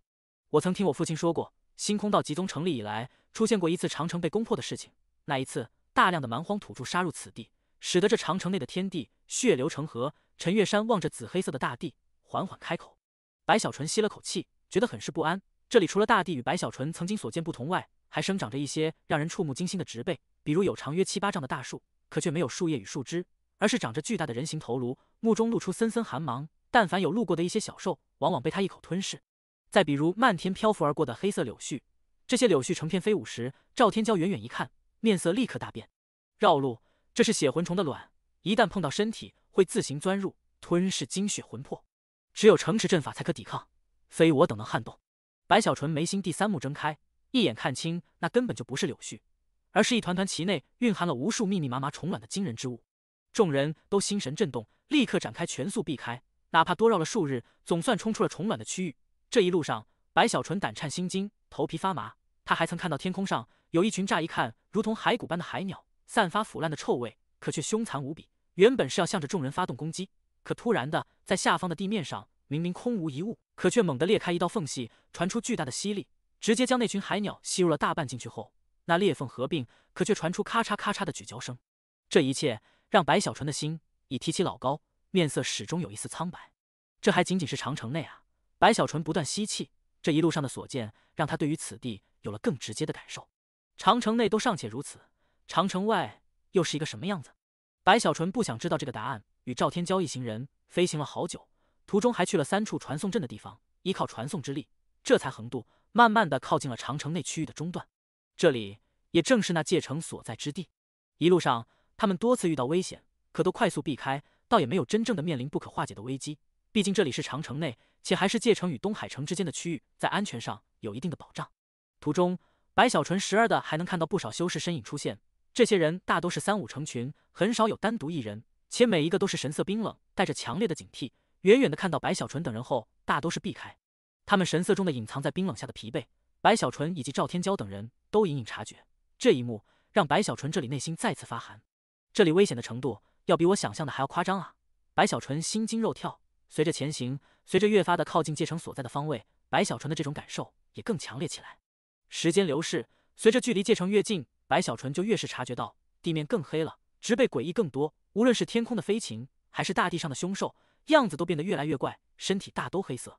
除了这些，让白小纯感受最直观的，则是灵气。这一路走来，他感受到了灵气从浓郁逐渐的减少。当如今此地的灵气以稀薄的所剩不多，对于赵天骄而言很不适应，可对白小纯来说却还好一些。毕竟若真的对比，此地的灵气看似稀薄，可实际上与他在下游修真界时差不了多少。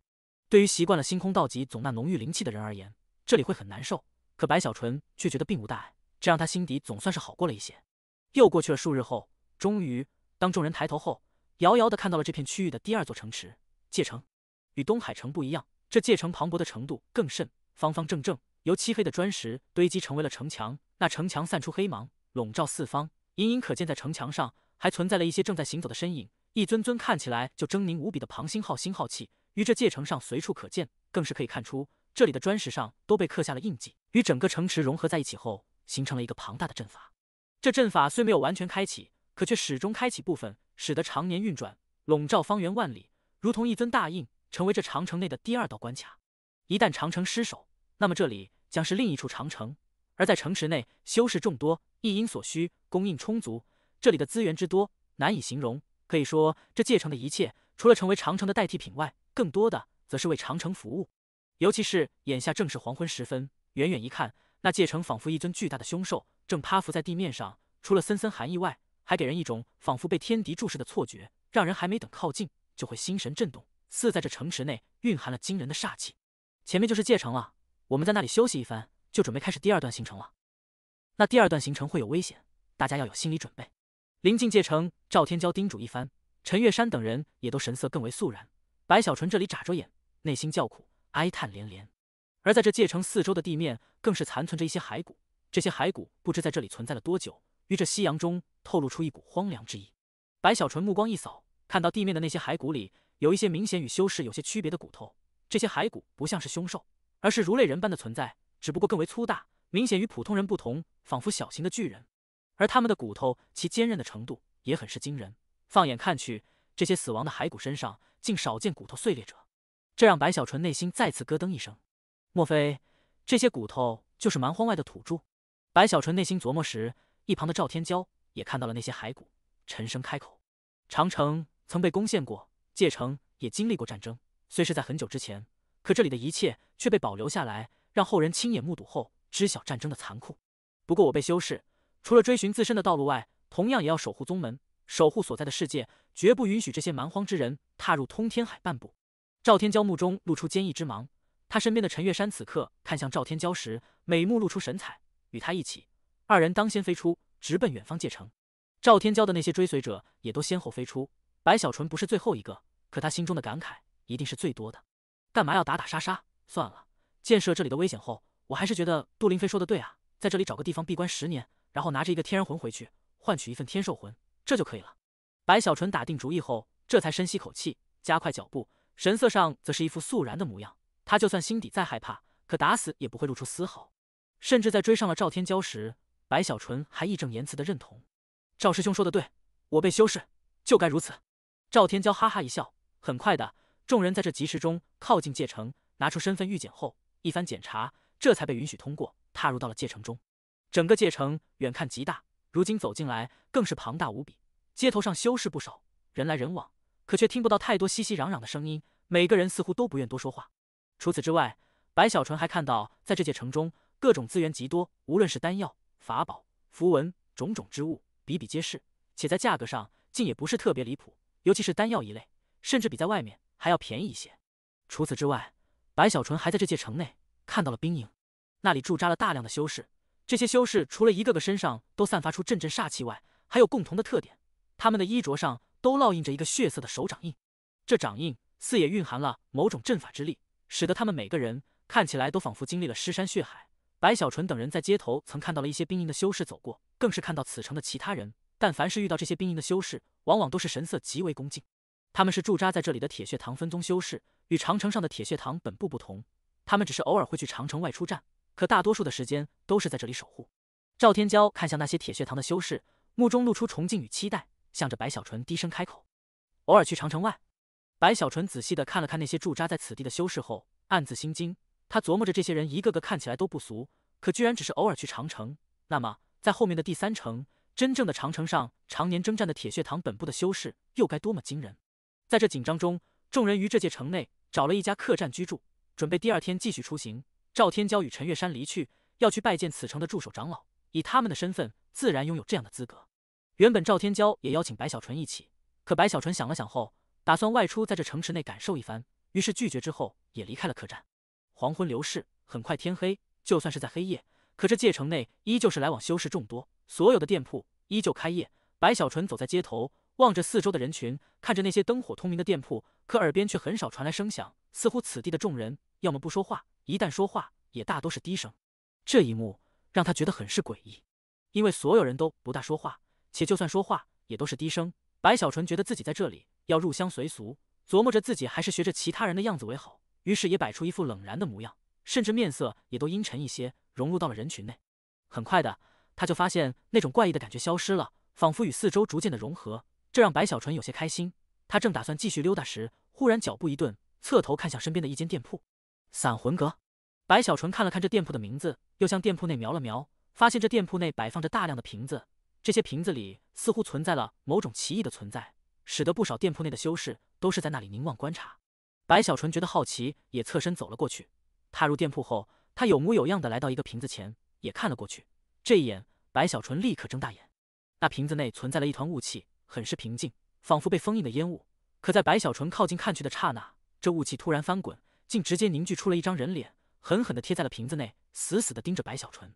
那是一个女子的面孔，狰狞无比，目光凶残，似想要冲出瓶子扑向白小纯。这是一缕冤魂。这一幕太突然，白小纯之前没有什么准备，不由得惊呼一声。可就在他惊呼的刹那，四周的那些修士一个个都皱起眉头，看向白小纯。与此同时，这整个店铺内所有的瓶子竟全部嗡鸣，立刻所有的雾气都瞬间化作面孔，从那一个个瓶子内如同被惊醒一般，居然都猛地看向白小纯。被如此多的冤魂盯着，白小纯头皮有些发麻，甚至他的耳边竟隐隐地传来了阵阵诡异的笑声，偶尔的还有哭声回荡。最让白小纯觉得内心震动的是，仿佛还有歌谣在耳边传来，与那些笑声、哭声融合在一起后，形成了一股可以融入他神魂的力量，纠缠不休。放我出去！大哥哥，你还记得我吗？我们认识啊！如你这样的小娃，老夫当年吞噬了不知多少。哈哈哈哈！这些声音越来越多，形成了轰鸣，在白小纯脑海里回荡时，白小纯猛地抬头，他的目中露出寒芒，更有寒气从其体内瞬间散出，右手掐诀时，不死劲之力更是散开，形成封印，向着胸口一按。这一按之下，顿时四周所有的声音刹那消失，一切恢复如常。那些瓶子里的冤魂一个个盯着白小纯，似也察觉到无法撼动其心神，这才慢慢收回目光，最终又重新化作了一团团雾气，漂浮不动。而这店铺内的其他修士此刻也都在看向白小纯时露出凝重，收回了目光，继续选择自己要买的冤魂。白小纯深吸口气，看着四周，皱起眉头时，从店铺的角落里走来一个穿着灰色长袍的老者。这老者头发也是灰色，背着手走来，看了看白小纯后，微微一笑：“新来的？”老者轻声开口。白小纯点了点头，有些郁闷。他此刻隐隐猜测到了为何此地所有人大都不喜欢说话的原因。在这里，尤其是过了界城后，如果不想莫名其妙的被那些冤魂纠缠，声音一定要小一些，最好是传音。这片大地冤魂太多太多，有的能看到，有的看不到。这里的瓶子内封印的就是亡魂，在长城内外，魂就是最好的资源，无论是修行还是炼药，又或者法宝，都可用魂来代替。老者看了看白小纯，微微一笑，转身离去。白小纯赶紧抱拳感谢，他总算是彻底明白了缘由。在这里又看了看那些魂后，发现一个筑基魂价值就已不小，而结丹魂价值更大。至于原因后，他在这里还没有看到。不多时，白小纯离开这店铺，再次融入人群时，他比之前更谨慎了，只是行走，一言不发，直至明月高挂时，白小纯在另一间店铺外再次顿足。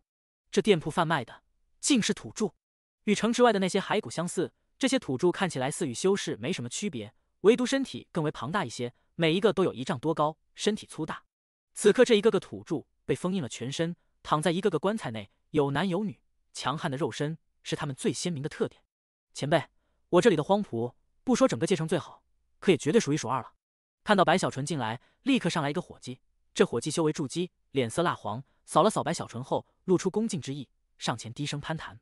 白小纯好奇地上前观察一番，尤其是看到那些土著的牙齿竟如凶兽一般，看起来很锋利时，白小纯吸了口气。你看他们的牙齿，还有他们的骨头，肉身之力都极为强悍，作为仆从来说是最好的选择了。且他们的身上都被下了禁制封印，前辈可以一念操控他们的生死。与陈曼瑶不一样啊！白小纯有些好奇，仔细的看了看后，有心想买下一个，可却发现这界城内除了灵石外，只有战功可以作为货币来使用，至于贡献点，这里没有丝毫用处。一个土著居然这么贵，白小纯内心嘀咕了一句。那伙计在这里多年，察言观色，隐隐猜到了白小纯的想法，于是轻笑一声：“前辈应该是来这里不久吧？这些土著的价格不贵了。要知道，在长城外的那些土著的城池内，一个被他们生擒的筑基修士，价格之高，是同样修为土著的10倍以上。”啊！蛮荒内的那些土著，他们卖修士？白小纯一愣。当然了，修士对长城外的那些土著而言是最好的补品了，他们缺少灵气，而修士体内有灵海，对他们而言，修士就是移动的灵石。伙计淡淡开口。白小纯觉得头皮有些发麻，他一想到自己若是被长城外的那些土著抓住了，把自己当成灵石去吸的一幕幕，就内心一颤。这里太危险了。白小纯绷着脸走出店铺后，也没了心思继续溜达，于是回到了客栈内，一夜辗转，愁眉苦脸。很快的，清晨到来，赵天骄一大早就喊上白小纯，众人离开了界城，向着更深处的长城一路而去。在速度上，他们明显慢了一些，因为在这里灵气越来越稀薄，若是消耗过大，很难立刻补充上来，且界城与长城之间明显的比之前第一段路程更危险。这里的大地已从之前的黑色慢慢出现了紫意，仿佛是被鲜血浸透一样。至于河水也都如此，那紫黑色的河水让白小纯等人触目惊心。除此之外，还有一处触光秃秃的山峰，看不到什么植被，只能看到一些不知荒废了多久的山村，还有那时而可以看到的成群结队呼啸而过的无数冤魂。甚至在这些冤魂内，白小纯还看到了至少数十个堪比结丹之魂，散发出强悍的威压。好在这些冤魂似没有太多的攻击性，虽从众人前方飘过，可却没有停留。这一幕让赵天骄也都凝重，更不用说白小纯了。他紧紧地闭着嘴，不让自己发出任何声音，直至那成群结队的魂远去后，才松了口气。随着前行，他们很难再看到有修士的身影出没，整个大地人烟稀少，仿佛不毛之地。偶尔出现的一些植物，往往会让赵天骄等人警惕不已，因为这些植物一个比一个样子诡异，凶残的程度一样如此。白小纯亲眼看到一棵大树竟在地面上奔跑，追逐着一只通体漆黑、足有3丈多大、身体上长满利刺的豹子，很快追上，竟扎根在这凶兽体内，生生吸干。还有一处峡谷裂缝内，竟突然的伸出一只大手，这大手明显腐烂了大半，可速度之快，气势之强，将天空上飞过的一头黑毛大雕直接一把捏碎，挤出了大量鲜血，似在品尝，还传出阵阵吧唧嘴的让人听了后头发麻的声音。这一幕幕诡异的程度远远超出了第一段路程，相比之下，从东海城到界城仿佛一帆风顺的旅游，尽管有一些波浪，可相对而言还算平静。而从界城通往长城之路则是大风大浪，如席卷苍穹大地，无论是植物还是凶兽，种种怪异之事让白小纯这里胆颤心惊。不仅他这里如此，以赵天骄的修为以及胆识，也都在这一路上如履薄冰。陈月山的面色始终透着一丝苍白，至于那几个追随者，更是好几次都被震慑了心神，甚至大多数的时候都是惊疑不定，稍微一个风吹草动都会让他们草木皆兵的样子。这里实在是与他们所认知的世界变化太大，灵气越发的稀薄，甚至让赵天骄等人有种要窒息之感，就连飞行也都是拿出了法器，依靠灵石来驱使。而自身的灵气，但凡有一丝可能，他们都绝不会去动用，甚至为了不让自身灵气外散，赵天骄还不惜自我封印。其他人也都如此。至于白小纯，他早就这么干了，封印了自身，虽会减低一些灵感，可同样的也能从根本上解决灵气外散的问题，使得他们在这稀薄的灵气天地中，自身如一个个单独的个体，不与天地融合。以这样的方法，虽解决了灵气外散的问题，可却无法解决此地的危机。无论是成群呼啸而去的魂，还是那天地间时而出现的奇异的存在，都让白小纯等人一路小心翼翼。可就算是这样，在离开界城2个月后的这一天，他们正盘膝坐在赵天骄的长轴法器上打坐时，突然的，远处传来一声凄厉的咆哮。这声音刺耳，似可以穿梭封印，直接轰入众人心神内。赵天骄猛地睁开眼，双目瞬间收缩时，白小纯也内心一震，吸气时双目开合，立刻就看到了在前方的天空上，云层似星号空一般，正从四面八方凝聚而去。放眼看去，四方云涌，层层堆积后，竟在远处的天空上形成了一个巨大的甲壳虫。这甲壳虫身体庞大无比，足有1000丈一般，虽是由云凝聚而出，可却肉眼可见的变成了黑色。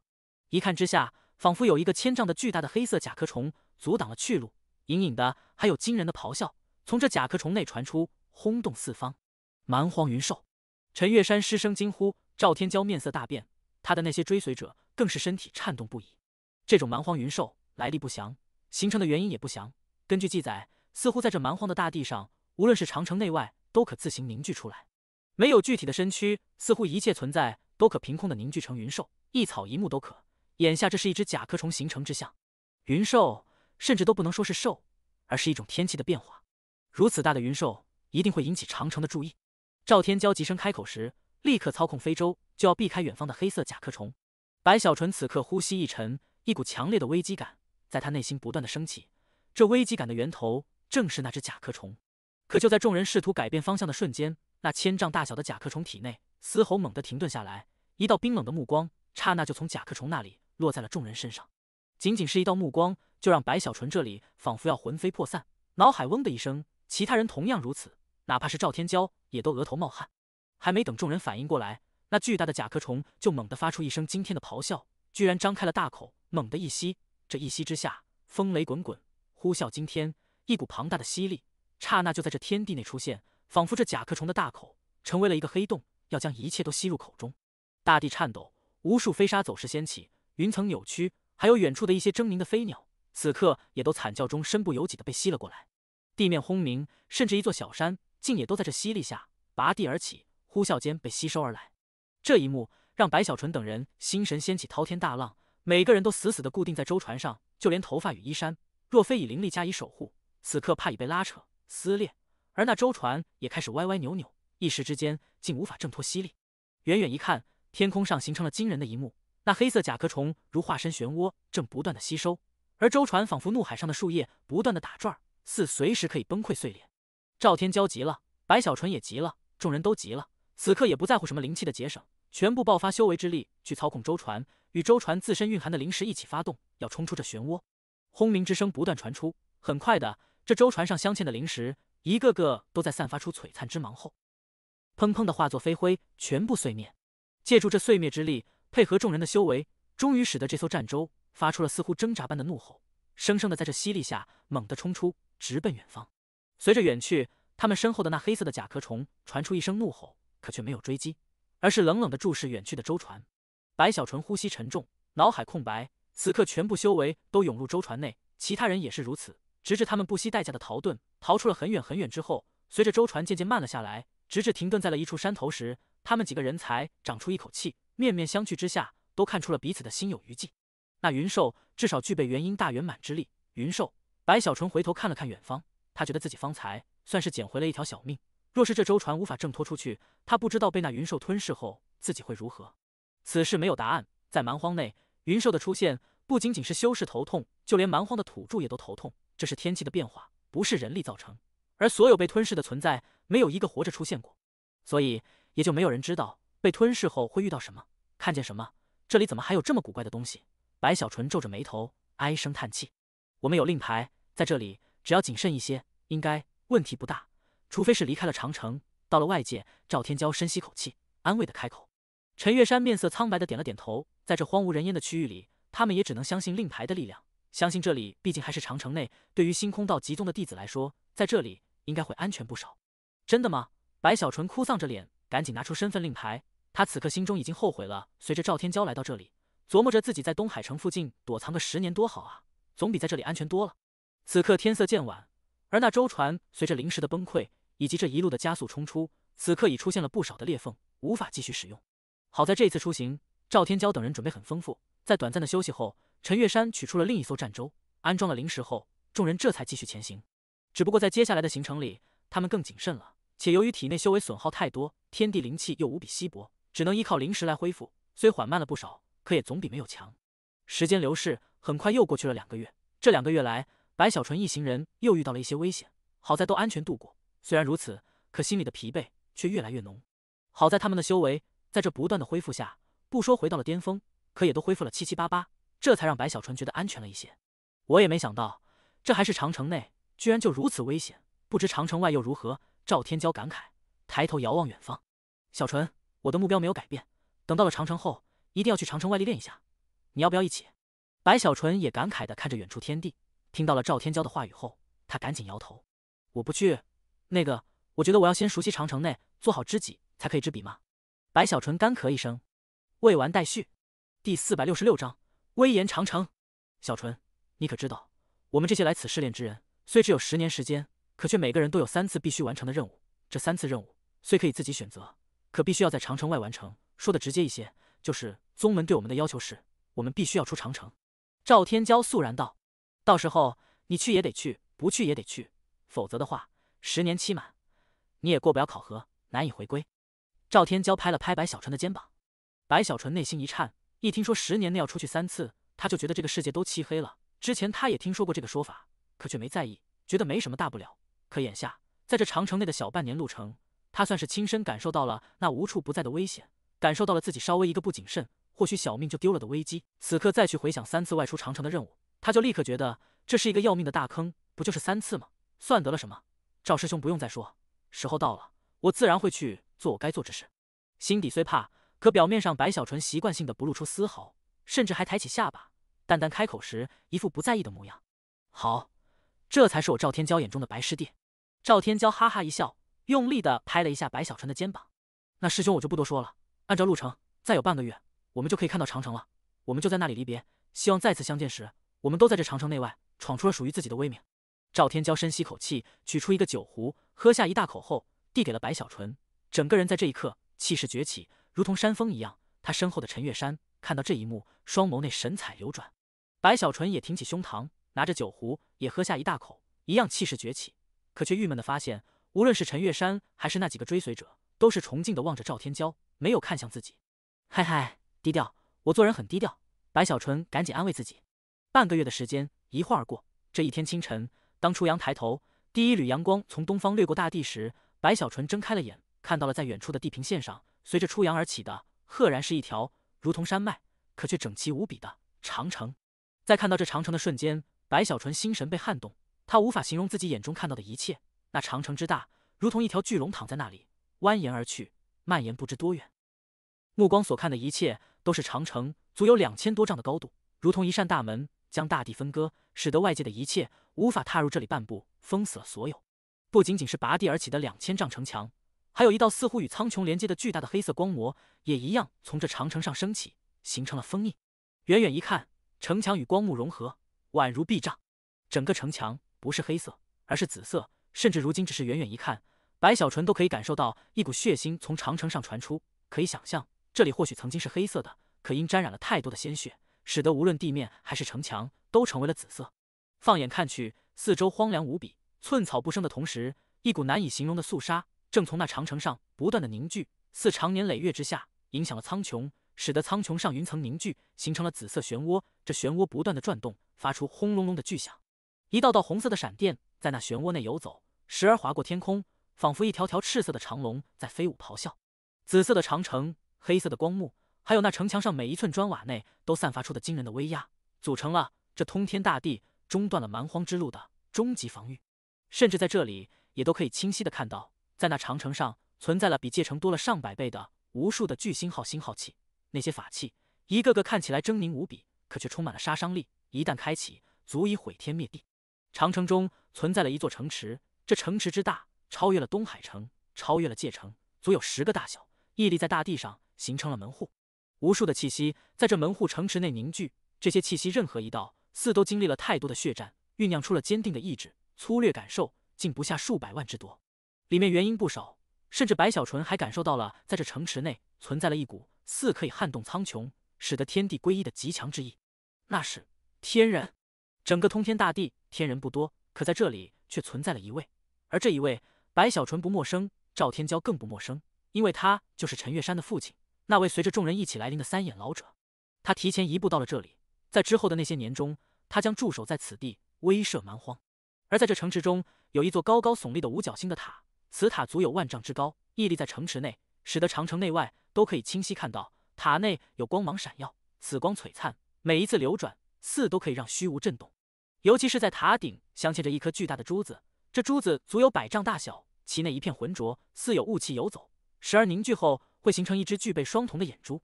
但凡被这眼珠盯住的人，都会内心一颤，仿佛被苍穹上的至高意志凝望。星空塔，在白小纯这里震撼时，赵天骄的声音从他身边传来。赵天骄凝望高塔，目中露出狂热与崇敬。那是我们星空道极宗内的圣物，星空塔。那颗珠子内封印的，据说是真灵。真灵？白小纯一愣，我也不知道什么是真灵，是听师傅说起的。有这真灵在，才使得整个长城不再是死物，而是如具备了生命。此塔不但具备防护以及种种奇异之力，更是长城的核心所在。一切军工、一切资源的分配，都是依靠它来操作。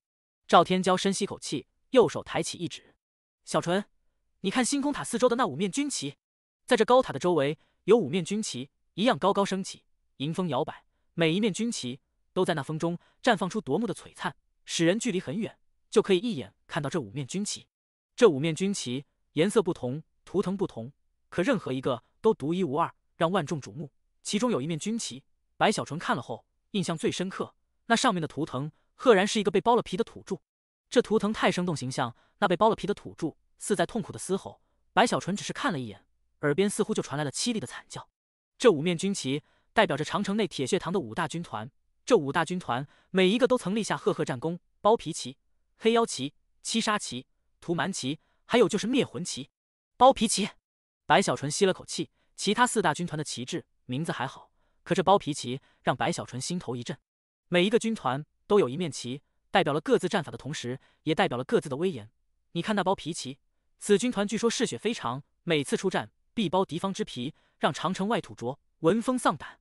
赵天骄目中露出崇拜之意，他渴望加入这5大军团内。白小纯咽下一口唾沫，看了看那些旗帜后，觉得自己还是远离为妙。小纯，你知道吗？在长城外，在那些土著的势力中，存在了一个必杀榜，只要能榜上有名，就会成为整个蛮荒试图灭杀之人。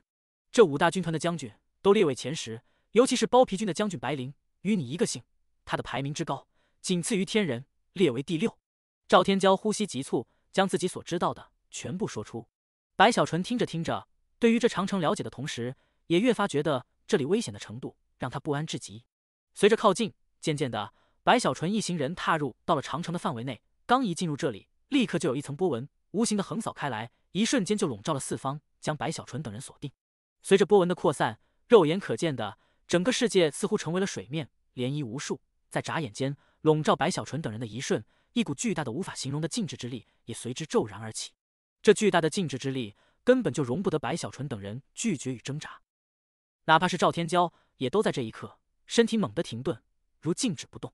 他也好，陈月山也罢，还有那几个追随者，连同白小纯，都在这一瞬身体僵直，无法移动丝毫，甚至连眨眼都做不到。似在审核众人的身份，即便陈月山是三眼老者的女儿，可依旧在这里要被审核。随着众人四周波纹的摇晃，不知是以什么方式验证了众人的身份令牌的同时，也验证了令牌的确是属于他们所有。随后竟还有一层波纹刹那而来，直接覆盖众人身躯后融入他们的体内，进去感受他们的魂。好在对方只是略微感受就立刻收回，可仅仅是这样，也都让白小纯与赵天骄等人内心颤抖，仿佛经历了死亡。毕竟这种被固定了身体后又有神识融魂，若对方稍微有些歹意，他们必死无疑。经过了这严格的审核之后，那禁锢他们身体的波纹才缓缓消散，白小纯等人这才身体恢复过来，一个个都面色变化，看着远处的长城，不知该不该继续前行。就在他们这里迟疑时，远处的长城下开启了一扇小门，有一个穿着黑色铠甲的中年修士迈步走出，他全身上下散发出结丹大圆满的气息，可这气息内却蕴含了惊人的煞气。随着靠近，这煞气越来越强烈，他只是用了4步，就直接如跨越大地般出现在了众人面前。随着此人的出现，就算是赵天骄也在感受着煞气的同时，神色极为凝重。鄙人包皮军千夫长李鸿明。中年修士淡淡开口后，目光落在了陈月山身上，这才抱拳微微一拜。之前并非刻意审核，实乃长城特殊阵法开启后，一切来往之人都将被严格审查，即便是从长城内来临也是如此，还望诸位见谅。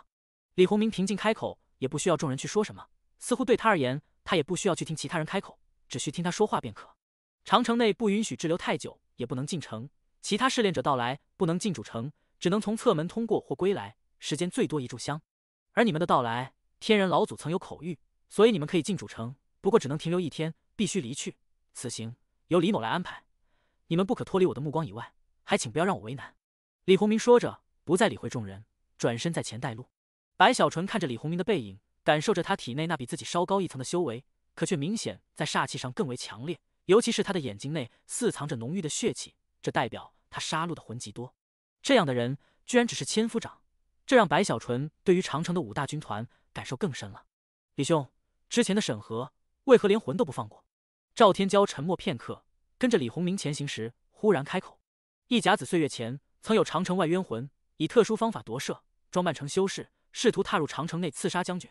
从那一刻起，我们知道了此地冤魂有这种能力，所以为了防止意外，来往之人都要被检查魂魄是否如初。李鸿明没有回头，淡淡开口。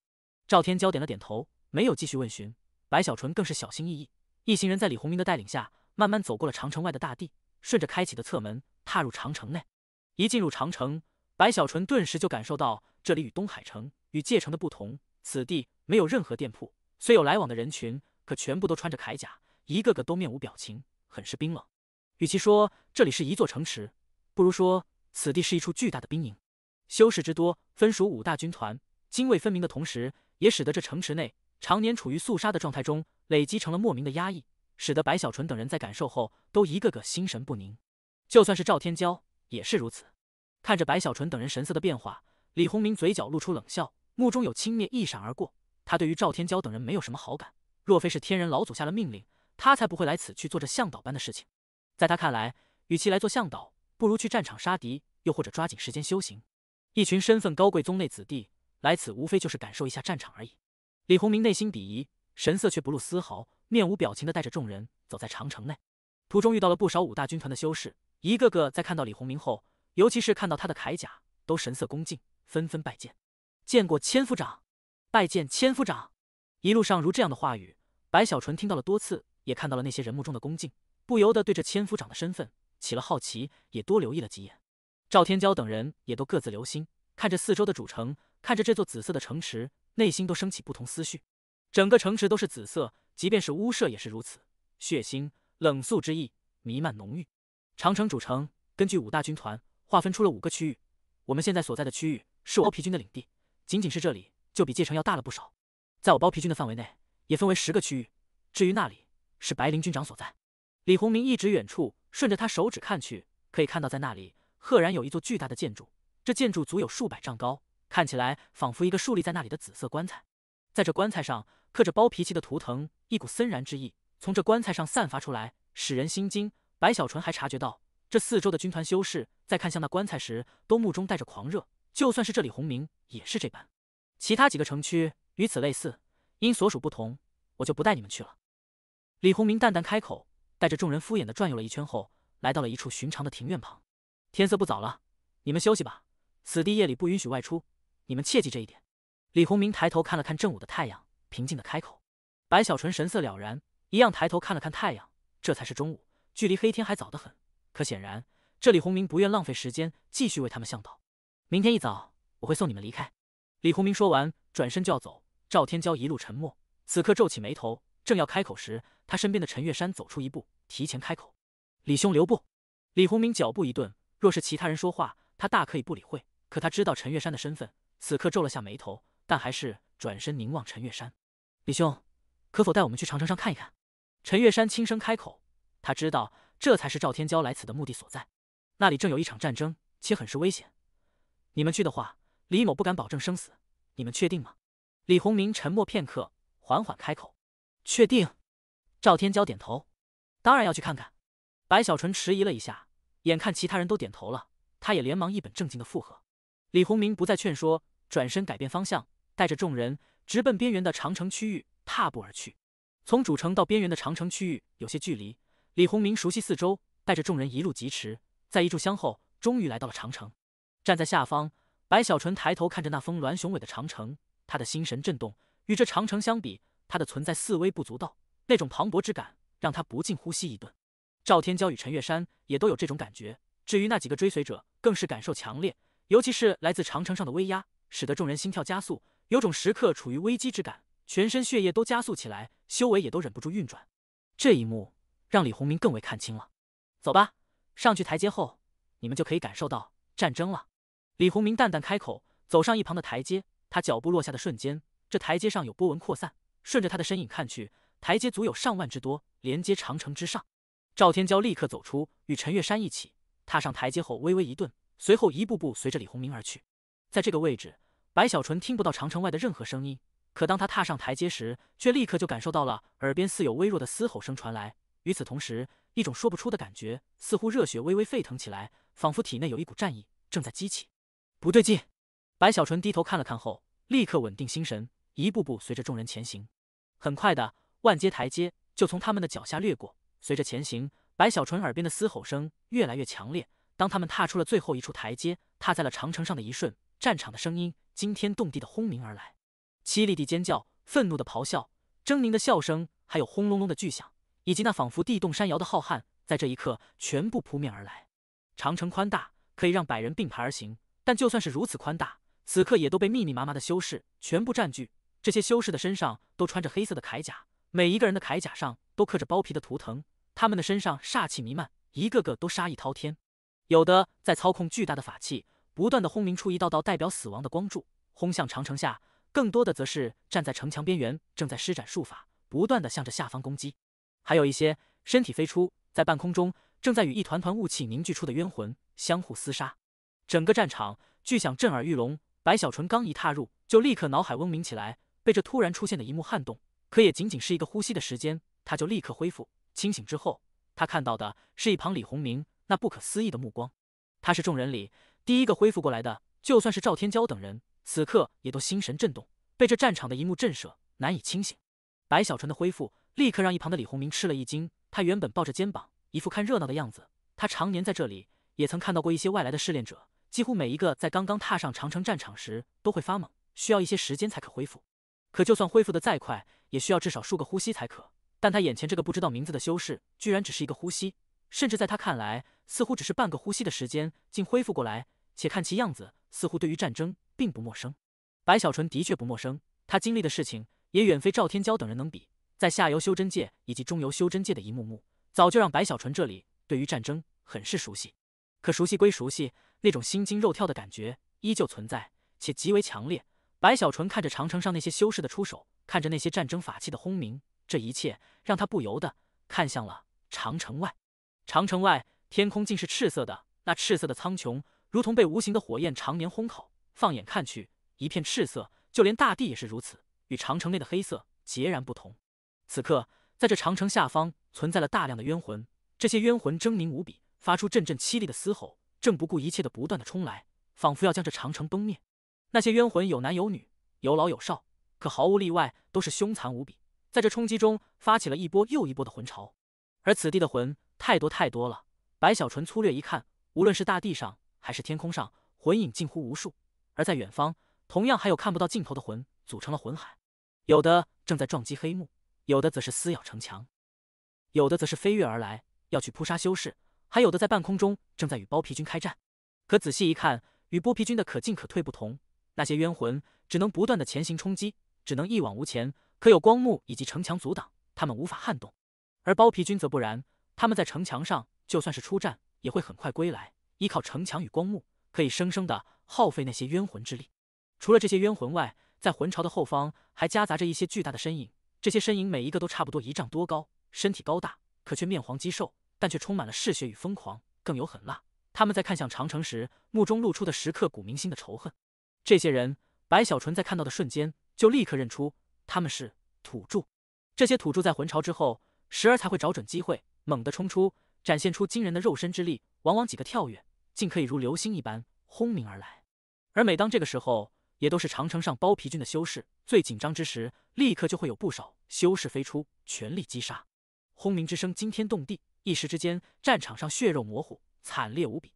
而这所有的画面，在形容起来是分散开的一幅幅，可对于白小纯而言，他是在一瞬间就看到了所有的一切。尤其是此刻，长城外的那些土著，似有人察觉到白小纯这里，看出了他们几个人是刚刚到来，竟有一个身体高大1丈半的巨人，身体轰的一声从大地上一跃而起，速度之快，化作一道长虹，一路嘶吼，口中发出古怪的咆哮，双手掐诀时，四周的冤魂伴随左右，彼此凝聚而来，直奔白小纯等人所在的这一段长城区域。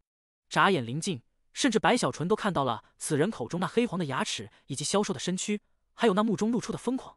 李鸿铭双目收缩，迈步走出，右手掐诀中向着那来临的土著一指。与此同时，四周的军团修士也都纷纷出动，直奔着土著而去。白小纯被那土著目光盯着，他心底发毛。可他越是危机，就越是有惊人的爆发。此刻根本就来不及多想，眉心第3目蓦然睁开，通天法眼顿时出现，一道紫光刹那从他眉心法眼内呼啸而出。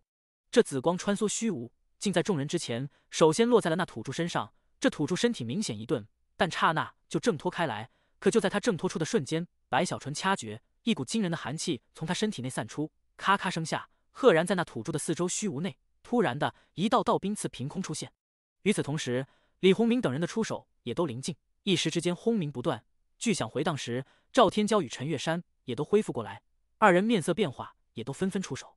轰轰之声爆鸣，那土著发出凄厉的惨叫，身体轰的一声直接崩溃，大量的黑色的鲜血从其体内激射而出，好在没有碰触到城墙上，也没有沾染在光幕上，而是洒落大地。那地面被这黑色的鲜血腐蚀，肉眼可见的形成了一个个窟窿。这些土著，他们的血液蕴含了杂毒，这杂毒可以腐蚀长城，这是在最近这100年内才形成的，所以不但万不得已不能让这些土著靠近长城。李鸿铭缓缓开口，目光扫过众人，在白小纯身上，他目光略顿了一下，内心的轻蔑收起了不少。白小纯睁大了眼，看着下方地面被那土著的鲜血腐蚀出的一个个深坑，他心中再次一颤。这哪里是土著啊，这分明就是一个个要爆的丹炉，打死后居然还能这样。白小纯更紧张了，可眼看李鸿铭看自己的目光与之前似乎不同，于是强挺着抬起下巴，淡淡开口：“总算是看到了这里的战争，满足了白某的夙愿。想必如这种规模的战场也并非多见。”白小纯平缓说道，一股气势在他身上慢慢散出。“那倒没有，这只是小规模而已。如这样的战斗，基本上在这里每隔2-3天都会发起一次。”李鸿铭看到白小纯这个样子，轻蔑更少，脸上首次露出笑容，解释了一句。他不解释还好，这么一解释，白小纯心底咯噔一声，他忍不住看了看长城外那无边无尽的魂海，又看了看远处若隐若现的那些土著的身影，甚至还看到了在魂巢中还存在了不少被驱使而来的狰狞的凶兽。这些才是小规模，那大规模要什么样子？白小纯心底骇然，他又一次觉得这里太危险了，可一想到自己有3次要外出长城的任务，他就立刻头痛。诸位，此地危险，且战场你们也看到了，不如我们下去好了。李鸿铭微微一笑，看向赵天骄等人。白小纯正要同意，可赵天骄深吸口气，此刻目中露出明亮之芒，凝望战场片刻后，缓缓开口问道：“李兄，这场战争会持续多久？看这样子，应该会在今天夜晚时魂巢消散，然后会有1-2天的平静。”李鸿铭想了想后回答道：“那么赵某就等在这里，等此战结束后，也不居住在长城内，我会外出，踏入蛮荒，开始我的历练。”赵天骄声音传出后，白小纯早就知道赵天骄的想法，没有意外。可李鸿铭却是一愣：“你要去长城外？我来此的目的，本就是要通过此地，踏入蛮荒。”赵天骄平静开口后，李鸿铭仔细地看了看赵天骄，沉默片刻，抱拳深深一拜。李某在这长城多年，见过太多走出长城后再没有回来之人。赵道友身份高贵，却有如此决断。李某拜服，祝道友一路平安。赵天骄闻言哈哈一笑，身上的气势燃起，侧头看向陈月山。陈月山掩口笑了笑，没有说话，可却走到了赵天骄身边，用他的行动来表达自身的决定。他会随着赵天骄一起，即便是在这里，他看到了外面的危险，即便他在星空道集宗内属于天之骄女，可这一切他不在乎。至于赵天骄的那2个追随者及陈月山的2个闺蜜，迟疑之后没有说话。他们之前的打算是与赵天骄一起，可这一路上的所见，还有此刻外面发生的战争，让他们动摇了。此刻只能沉默地低下头，脸上升起羞愧。赵天骄没有介意，只是笑了笑，看向白小纯：“小纯，要不要一起？”白小纯干咳一声，琢磨着自己现在才是金丹后期，外出很不稳妥，要等自己金丹大圆满后再外出长城，那个时候自保能力也会高出一些，只要随意应付一下，赶紧回来，应该危险不是特别大。这样熬过10年，自己拿着天人魂回去，换取一份5行天兽魂，妥妥的一个元婴境界。他觉得这才是自己的道路。想到这里，白小纯更坚定自己的信念，正想着要怎么开口，才不会让人觉得自己是不敢出去时，突然的阵阵惊呼从四周的包皮军修士口中传出。这一片区域长城上的修士，在这一刻竟纷纷神色变化，有不少人更是刹那间不惜此地灵气稀薄，也都激发出了全部修为。这突如其来的一幕，让白小纯以及赵天骄等人一愣，立刻看向战场，顿时就看到战场上那魂潮般的无数冤魂，竟在这一瞬全部停顿下来，停止了前行，停止了攻击。在停止之后，这些冤魂竟全部后退，他们的脸上此刻露出的不再是狰狞凶残，而是睿智之芒。这种睿智出现在冤魂的身上，给众人的感觉极不协调。若仅仅如此也就罢了，可很快的，这些冤魂竟全部抬头，统一的发出刺耳的嘶吼。在这嘶吼下，他们居然相互凝聚融合起来。随着融合，眨眼间，在这战场上形成了10多个身体，足有数百丈大小的惊人魂影。粗壮的身体弥漫了无数冤魂的面孔，如同魂帝一般，手中更是拿着不同的法器，气势骤起，使得天地色变，风云卷动，轰鸣八方。那10多个巨大的魂帝在出现后，全部咆哮起来，挥舞着法器，使得所有人在看到后都心神震动。白小纯睁大了眼，他在看到这些魂帝的瞬间，想到的是星空道极榜上青色彩虹中的魂帝，看似不同，可感觉却是一模一样。白小纯一想起那魂帝的可怕，立刻心惊肉跳，尤其是这10多个魂帝给他的感觉，其强悍的程度深不可测，这是堪比元婴的存在。不仅仅这般，战场上除了这10多个巨大的魂帝外，白小纯还清晰的看到长城外出现了一些与众不同、特殊的魂。寻常的冤魂没有神智，也不会动用法宝，似乎只存在了本能，身体更是模糊虚幻，如同烟雾。可如今在这战场上出现了7、8个全身漆黑无比，看不清头部，仿佛穿着黑袍的身影。这些身影不知什么时候漂浮在了半空中，他们的四周赫然有一道道黑色的闪电在游走。除此之外，更远处还出现了另一种冤魂，他们的身体似乎与凶兽融合在了一起，看起来非人非兽，手中拿着巨大的武器，正一步步走来。而更远处还有一团雾气，这雾气翻滚间竟组成了一匹战马，全身黑雾缭绕，露出血色的双眼，蹄子下还有火焰燃烧。而在这黑雾战马的身上坐着一个灰袍人，这灰袍明显不是冤魂，也不是土著，而是修士，或者说与修士一样，身体修长的同时，露出的手腕与手掌没有丝毫脏兮兮的感觉，而是白皙无比，更有一股高贵之意隐隐在其身上存在。且他并非一人，在他的身边赫然还存在了7、8个男女。这些人穿着并非华丽，可也不是残破的衣服，每个人的样子都很俊美，冷冷地注视着长城。在他们的身上有阵阵修为的波动，竟都是结丹的境界。随着出现，立刻四周那些高大的干瘦的土著巨人竟露出敬畏，纷纷低头，似在拜见。看着那黑色的战马，白小纯想到了铁蛋，这思念刚起，他又看到了那战马上的灰袍人，只是一眼看去，白小纯就立刻感受到了此人的不同，仿佛他坐在那里，如同四周冤魂与土著的王者，仅仅他一个人就可以操控所有。尤其是那种感觉，让白小纯立刻脑海里就浮现出了陈曼瑶以及其背后的势力。在看到这灰袍人的刹那，李鸿明面色一变，没想到这种小规模的战争居然也会出现魂修与炼魂师。魂修、炼魂师？赵天骄盯着那灰袍人，内心升起寒意，立刻问了一句。蛮荒的体系从下到上分别是无穷冤魂、土著、魂修以及炼魂师，其中魂修才是蛮荒内的强者，土著只是他们的奴仆而已。因他们修行没有灵气，所以退而求其次，吸收魂元来代替灵力，于是就出现了这种特殊的存在，我们称呼为魂修。而负责抓获强大的冤魂，以特殊的方法炼魂，炼出魂元，供给魂修吸收的这一类人，数量稀少，可却对蛮荒来说极为珍贵，必不可少。他们就是炼魂师。炼魂师很可怕，每一个都是强者，他们可以操控魂，可炼化很多魂于一体，还有一些更可以融魂于体内，爆发出更强之力。李鸿明沉声开口。